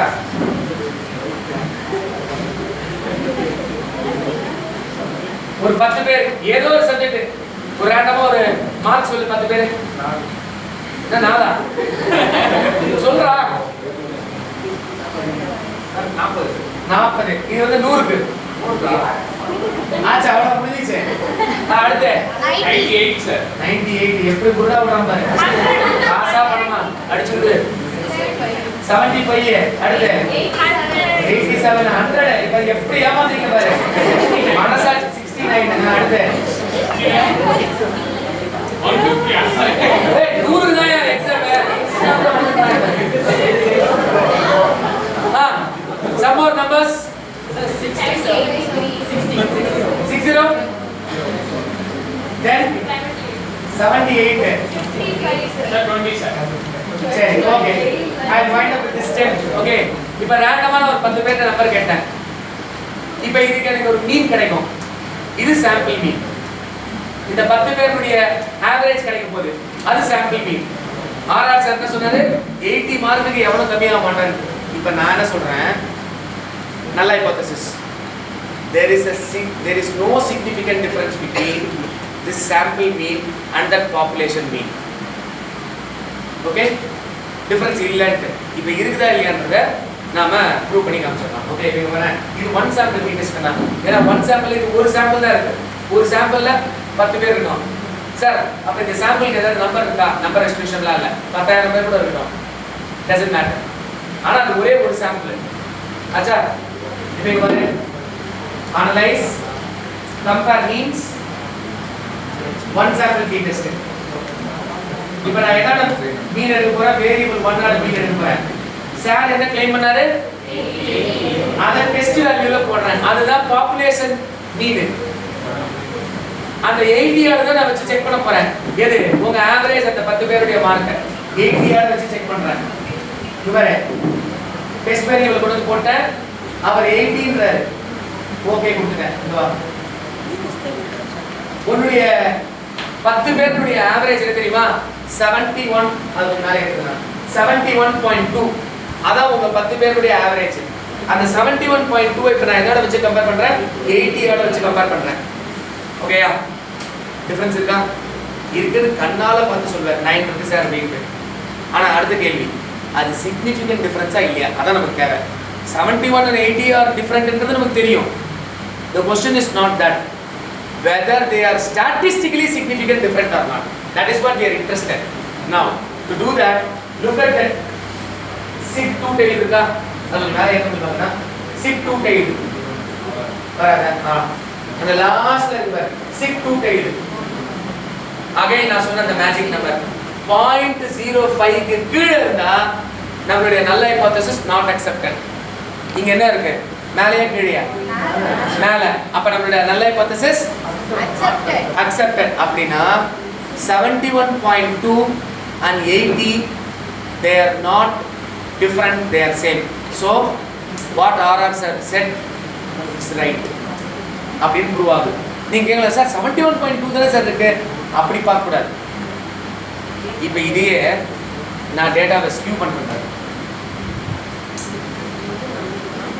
98 வாங்குறீங்க, 100 1 மாத்துறேன், 98 9 மாத்துறேன், 75 5 மாத்துறேன்.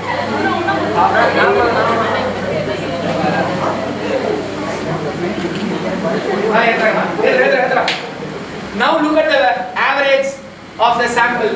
How much it is? 45.4. But what was the claim of RR, sir? 80. Now look at the p value. Is it less than or more than? It is less than 0.05. இப்போ நான் RR சட்டை கேட்பேன், ஏன் சார் உங்கள் பசங்க 80 mark வாங்குவீங்களே, average 45 mark தான் வாங்கியிருக்கான், அப்போ நீங்கள் சொன்னது சரியில்லை சார். அப்போ நீங்கள் சொன்னதுக்கும் இவனுங்க வாங்குறதுக்கும் வித்தியாசம் இருக்குது சார். அப்படின்னா இவனுக்கு ஒழுங்காக படிக்க மாட்டேன்றாங்க, என்னன்னு கொஞ்சம் கேளுங்க சார். இதான் இதுக்கு அர்த்தம். இதான் இதுக்கு அர்த்தம். நான் சொல்கிறது புரியுதா உனக்கு? நான் இதை அன்றைக்கி வேறு எக்ஸாம்பிள் சொன்னேன். ஒரு ஃபேன் எவ்வளோ நேரம் ஓடுது, ஒரு டயர் எவ்வளோ தூரம் ஓடுது, அதை வச்சு சொன்னேன். இன்றைக்கி மார்க்கை வச்சு இப்படி வச்சு சொல்லிட்டேன். இது ஒன் சாம்பிள் டி டெஸ்ட். புரியுதா? இப்போ இதே சொல்லுங்க. எந்த சார் அந்த பி வேல்யூ பார்க்கணும்? அந்த சிக் டூ டெய்ல் அதான் பி வேல்யூ. இது ஒன் சாம்பிள் டி டெஸ்ட். இப்போ அடுத்து இண்டிபெண்டன்ட் சாம்பிள் டி டெஸ்ட். இண்டிபெண்டன்ட்னா நான் கவனிக்கிறியா, 2 சாம்பிள் இருக்க போகுது. இப்போ இதில் ஒரே ஒரு சாம்பிள் தான், 10 ஆளுக்கும் ஒரே சாம்பிள் தான் வச்சிருக்கு. இப்போ வரேன், கவனிக்கிறியா? இப்போ எப்படி சொல்றேன்? இங்க பாரு, சேஃப்டி பர்பஸ்க்காக நாம இன்வெஸ்ட் பண்றோம் அப்படின்னு நம்ம கேட்டிருக்கோம். இதுல 5 4 3 2 1 என்ன வேணாலும் ஆன்சர் நீ கொடுத்துருப்பேன். இதுல 300 பேர்ல மேலும் இருக்கு, ஃபீமேலும் இருக்கு. கரெக்டா? இப்போ நான் என்ன சொல்றேன், மேலுக்கும் ஃபீமேலுக்கும் ஒப்பீனியன்ல, சேஃப்டின்ற ஒப்பீனியன்ல டிஃபரன்சஸ் இல்லை அப்படின்னு நான் சும்மா சொல்றேன். அப்ப நம்ம அதை ப்ரூவ் பண்ணலாம் அல்லது டிஸ்ப்ரூவ் பண்ணலாம். நான் சொல்றது புரியுதுங்களா? இப்போ இது என்ன கேள்வி? மேலே பாரு, மேலே கொடுத்துருக்கேன் 11th மேலே. நான் என்ன question please state your level of opinion on the following purpose of investment features. நீ என்ன பர்பஸுக்காக இன்வெஸ்ட் பண்ற? சேவிங்ஸ்க்காக நான் பண்றேன் சார் அப்படின்னு நீ சொல்ற. அதை ஸ்ட்ராங்லி அக்ரி, ஸ்ட்ராங்லி டிஸ்அக்ரி நம்ம எல்லாரும் ரெஸ்பாண்ட் பண்றோம். நான் என்ன சொல்றேன், மேலுக்கும் ஃபீமேலுக்கும் இதுல டிஃபரன்ஸ் இருக்கான்னு பார்த்துடலாமா? அப்ப 2 குரூப், ஒரு குரூப் மேலு, ஒரு குரூப் ஃபீமேல். டெஸ்ட் பண்ணப்படுவது ஸ்கேல்ல இருக்கும். மக்கனா நல்லா கவனிச்சுக்கோ. What is tested will be in scale. Based on what will be in group. What is tested is safety, which is in scale. And how is it tested is based on the gender group. We have 2 groups. I will do the same for one more. I want to know the opinion of married people with unmarried people. Again 2 groups I have it. அப்படி இருக்குன்னா என்ன test? Independent sample t test. 2 குரூப்பா இருந்தா பார்க்கலாமா? சேஃப்டிக்கு analyze, compare means independent sample t test. What is going to be tested? 11.1. That is safety. Based on what? Based on gender. அதுக்கு கீழ gender variable இல்ல, grouping variable இல்ல. போயிட்டு அதுல group போடணும். 1 என்னது male, 2 என்னது female, continue. அப்படியே போய் ஓகே போடு. அவ்வளவுதான், ஒண்ணு வேணாம். ஆன்சர் வந்தாச்சு. வெவ்வேறு ஏத்தாங்க. Now analyze, compare means independent sample t test. எதை அனலைஸ் பண்ணுமோ அது முதல்ல மேலே ஏத்து. To be tested. Based on what grouping variable? அதை கீழே கொண்டா. அதுல 1 என்ன 2 என்னன்னு சொல்லு. இப்போ இங்க பாரு, மென்னுக்கு சேஃப்டி பர்பஸ்க்காக தான் சார் நான் இன்வெஸ்ட் பண்றேன் அப்படின்ற அவனுடைய ஆவரேஜ் அவுட் ஆஃப் 5க்கு 4.64 ஜாஸ்தியா இருக்கு. ஃபீமேலுக்கு எவ்வளவு இருக்கு? 4.49 அவங்களுடைய opinion. We have a difference of opinion between men and women. But the point is this difference is a significant difference or not? That is a question. நம்ம பார்க்கும்போது என்ன சொல்றோம்? மேலுக்கு ஜாஸ்தியா இருக்கு, ஃபீமேலுக்கு கம்மியா இருக்குன்றோம். ஆனா கேள்வி அது சிக்னிஃபிகண்டான வித்தியாசம் இருக்கிறதா இல்லையா? நேரா கேளுவா. நான் தூக்குறேன்னா ஓகே. இது ஈக்குவல் வேரியன்சஸ் அஸ்யூம்டு, ஈக்குவல் வேரியன்சஸ் நாட் அஸ்யூம்டு இருக்கு. நான் இது ரொம்ப டெக்னிக்கல் டிஃபரன்சஸ் போலாம். அப்புறம் லெவின்ஸ் டெஸ்ட் அதெல்லாம் நான் போகணும். போன லெவல் நம்ம புரிஞ்சுக்கணும். ஈக்குவல் வேரியன்சஸ் நாட் அஸ்யூம்டு எப்போதுமே கன்சிடர் பண்ணணும். ஏன் சார்னா அதுக்கப்புறம் we have a long story for that. Maybe I'll speak to you different time. Equal variances not assumed இல்ல, அந்த p value பாரு, sig value என்ன இருக்கு? sig to 0.05 கரெக்டா 0.05 ல நிக்குது. சரி, still we can consider. அப்படினா differences of opinion இருக்குன்னு அப்படினா 0.051 னா அப்ப அது more than 0.05 ஆயிடும். இது less than 0.5 னே நம்ம எடுத்துக்கலாம். Exactly on 0.5 னா we can still consider that as a less than 0.05. Okay, so there is a significant difference with respect to safety opinion between men and women. Men think about more safety than women on terms of investment அப்படின்றது இந்த data சொல்லுது. இப்போ நம்ம இதில் இங்கே நிறைய ladies ஒத்துக்கவே மாட்டாங்க. தப்பு, எங்களை விட அவனுங்க என்ன அவ்வளோ பெருசாக சேஃப்டியை பற்றி யோசிச்சிட போகிறானுங்க அப்படின்னு நீங்கள் பயாஸ்டாக வரலாம். அதுக்கு நான் ஒன்றும் பண்ண முடியாது. இருக்கிற டேட்டா என்ன சொல்லுதுன்றதை நான் சொல்லிட்டேன். நான் இருக்கிறத சொல்லுது. உனக்கு ஏற்ற மாதிரி ஃபேவரபிளாக வரணும்னா அதுக்கு நான் ஒன்றும் பண்ண முடியாது. ஆச்சா கரெக்டா? அவுட்புட் என்ன சொல்லுது? இப்போ உனக்கு ஏற்ற மாதிரி வரலன்னா தப்புன்னு சொல்லக்கூடாது. நான் அன்னைக்கே சொன்னேன். இப்போ அடுத்து இதே சேஃப்டியை மேரிட்டல் ஸ்டேட்டஸ் வச்சு பார்த்துடலாம். மென்னுக்கும் மேரிட் மக்களுக்கும் அன்மேரிட். நீங்க யாருக்கு சேஃப்டிக்காக நிறைய பண்றான்னு நினைப்பீங்க? மேரிடா அன்மேரிடா அப்படின்னு நினைக்கிறீங்களா? பார்த்துடலாமா? அது தியரி. இப்போ ஆக்சுவல் மேரிட் மென்னா மேரிட் அது மென் உமன் எல்லாம் சேர்ந்தது இல்ல.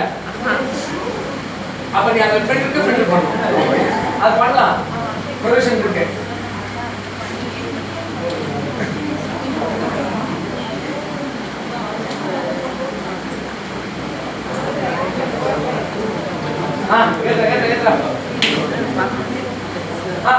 அன்மேரிட் மக்கள் 4.45 இன்வெஸ்ட்மெண்ட் சேஃப்டிக்காக நான் பண்றேன் சார். அன்மேரிட்.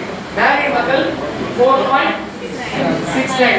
ஆப்வியஸ்லி நீங்க சொன்ன மாதிரி மேரிடுக்கு ஜாஸ்தியா இருக்கு. ஆனா கேள்வி சிக்னிஃபிகன்ட் டிஃபரன்ஸா இல்லையா? அதுக்கு கீழ வா.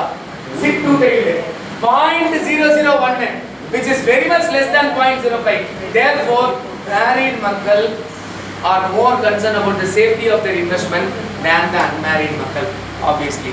இப்போ இன்னொரு கேள்வி இருக்கு, ரிஸ்க் டாலரன்ஸ் இருக்கா இல்லையா? ரிஸ்க் லெவல் எவ்வளவு ஜாஸ்தியா இருக்கிறான் பாத்தலாமா?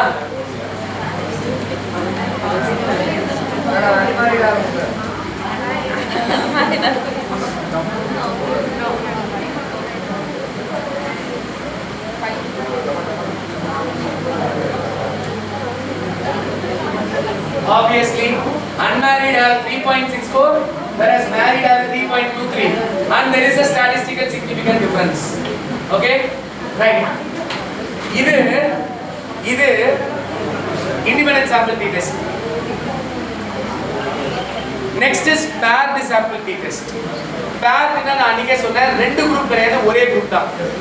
ஓகேயா? இதுக்கு ஒரு சின்ன எக்ஸாம்பிள் சொல்லிடுறேன்.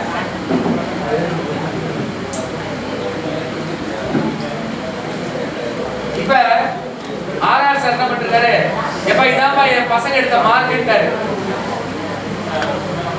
இருடா வர இப்ப இதுக்கப்புறம் என்ன சொல்லிட்டாரு, விஜயநாராயணன் நீ வந்து கொஞ்சம் பசங்களுக்கு கிளாஸ் எடுக்கிறாரு.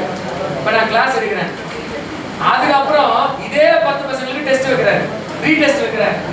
இப்ப 40 வாங்கினவன் 50 வாங்குறான், 9 மார்க் வாங்கினவன் 99 மார்க் வாங்குறான், 5 வாங்கினவன் 53 மார்க் வாங்குறான், 87 மார்க் வாங்கினான்ல அவன் 7 மார்க் வாங்குறான்.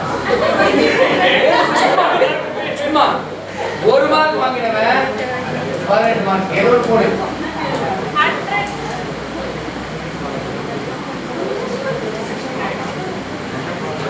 இப்ப இந்த மார்க்ஸ் வந்து சேம் 10 people வந்து ஆஃப்டர் மை ஸ்பெஷல் கிளாஸ். இப்ப கேள்வி, என் ஸ்பெஷல் கிளாஸ் எஃபெக்டிவா இருந்தா இல்லையா?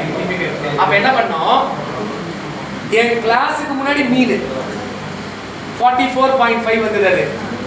இப்ப என் கிளாஸுக்கு அப்புறமா இப்ப ஒரு மீன் வரும்போது அந்த மீனுக்கும் சிக்னிஃபிகன்ட் டிஃபரன்ஸ் இருக்குன்னா அப்ப என்னுடைய கோச்சிங் எஃபெக்டிவா இருக்குன்னு அர்த்தம்.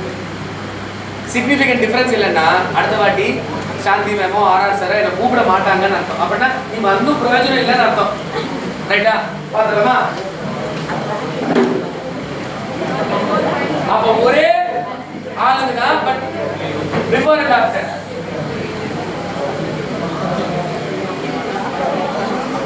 Analyze means paired sample t test.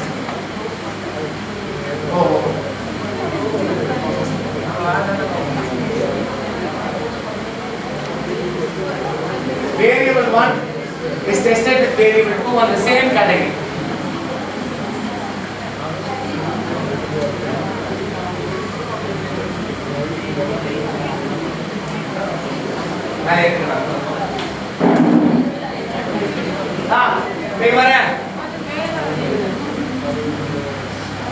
நான் வரதுக்கு முன்னாடி உங்களுடைய ஆவரேஜ் 45.4. நான் வந்து ஸ்பெஷல் கிளாஸ் எடுத்துட்டேன், எடுத்ததுக்கு அப்புறம் இப்போ 56.6. ஆனா கேள்வி சிக்னிஃபிகன்ட் டிஃபரன்ஸ் வந்ததா இல்லையான்றத கேள்வி. இன்கிரீஸ் ஆயிருக்கு, பட் क्वेश्चन இன்கிரீஸா டிக்ரீஸா, சிக்னிஃபிகன்ட் டிஃபரன்ஸா? அப்படியே லாஸ்ட்ல பாரு 6 2 டெய்ல் 0.48 அப்படினா it makes no difference. It makes no difference. அப்ப 45 is equal to 56. இப்ப டேட்டாவை மேனிபுலேட் பண்ணலாம்.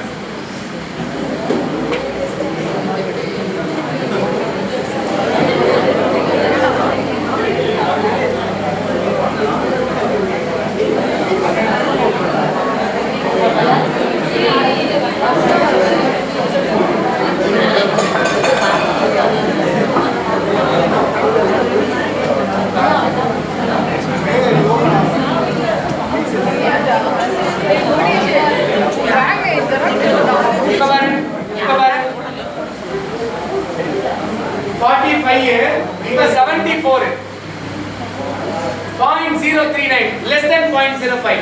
அப்ப significant difference வந்துருச்சு. 56 இருந்தப்ப கூட வரல, 74.3 ஆனந்த significant difference வருது. இப்படி நீங்க டேட்டாவை மேனிபுலேட் பண்ணி போட கூடாது, இருக்குறத போட்டு டிஃபரன்ஸ் இருக்குதா இல்லையா, ஏனா இருக்குனால அது ஒரு ரிசல்ட், இல்லனால அது ஒரு ரிசல்ட். இது பேர் சாம்பிள் டி டெஸ்ட். இப்போ சார் எனக்கு ரெண்டு குரூப்புக்கு மேல 3 குரூப் அல்லது அதுக்கு மேல இருக்குன்னா எஃப் டெஸ்ட்னு சொன்னேன். இப்போ சேஃப்டி பர்பஸ்க்காக இருக்குல்ல, அதை லொகேஷன் வைஸ் பார்த்துடலாம். நார்த் சவுத் சென்ட்ரல் மக்களுக்குள்ள டிஃபரன்ஸ் இருக்கா இல்லையான்னு. சரி, அது ஒன்று பார்க்கலாம். அடுத்து கோல்டில் இன்வெஸ்ட் பண்ணுறாங்கல்ல, அதில் அவங்களுக்குள்ள நார்த் சவுத் சென்ட்ரலுக்குள்ள வித்தியாசம். ரெண்டு எஃப்டெஸ்ட் போட்டு காமிச்சிடுறேன். Analyze, compare means one way or another. என்ன பார்க்க போறேன்? 11.1 that is safety காக. Based on what? அடுத்து gold என்னது 13.13.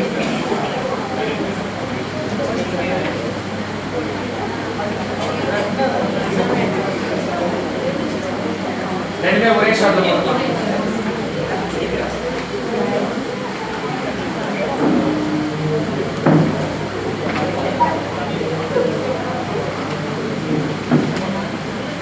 Location wise.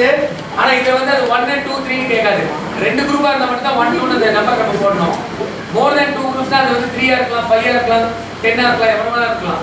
ஆனா அது அப்படி கேட்காது. அதனால என்ன பண்ணோம், ஆப்ஷன்ல போய் டிஸ்கிரிப்டிவ் போட்டாதான் ஒவ்வொருத்துக்கும் மீன் வரும். கண்டினியூ பண்ணிட்டு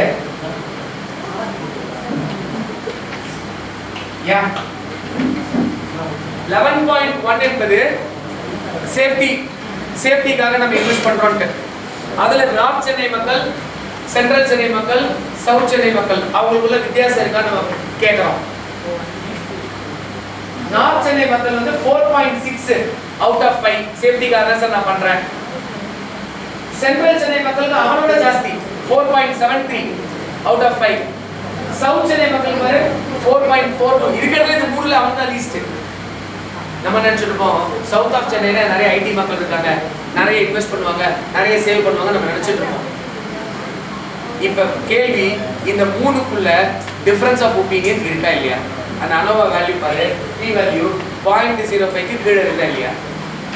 0.001 which is very well less than 0.05. Therefore there is a significant difference with respect to safety aspect between the locations and Central Chennai people have more safety concerns than the other part of people.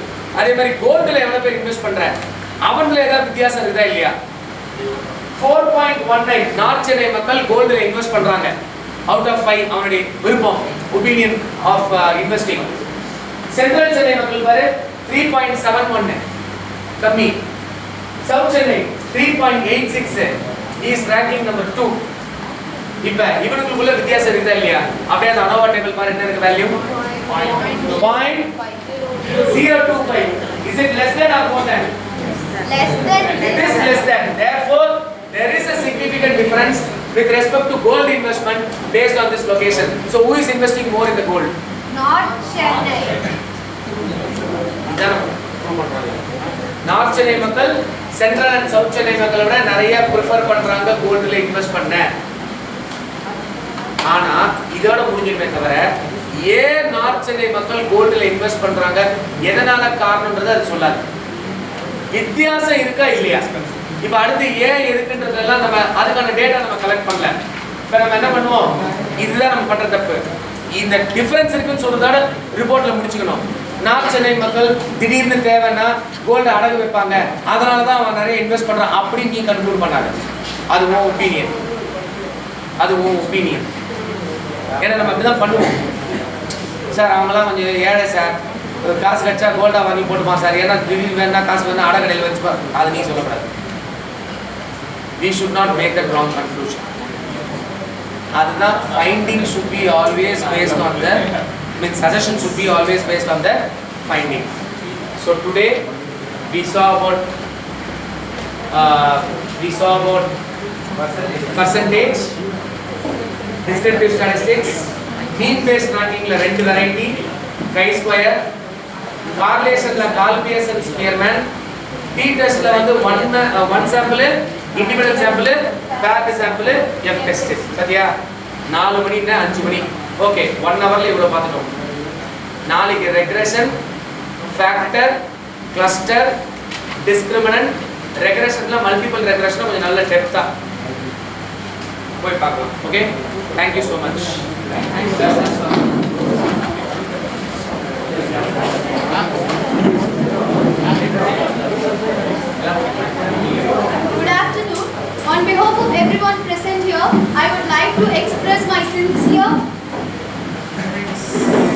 heartfelt gratitude to our respected speaker on this session, Data Building Competency in Data Analytics. Thank you, sir, for your valuable insights and your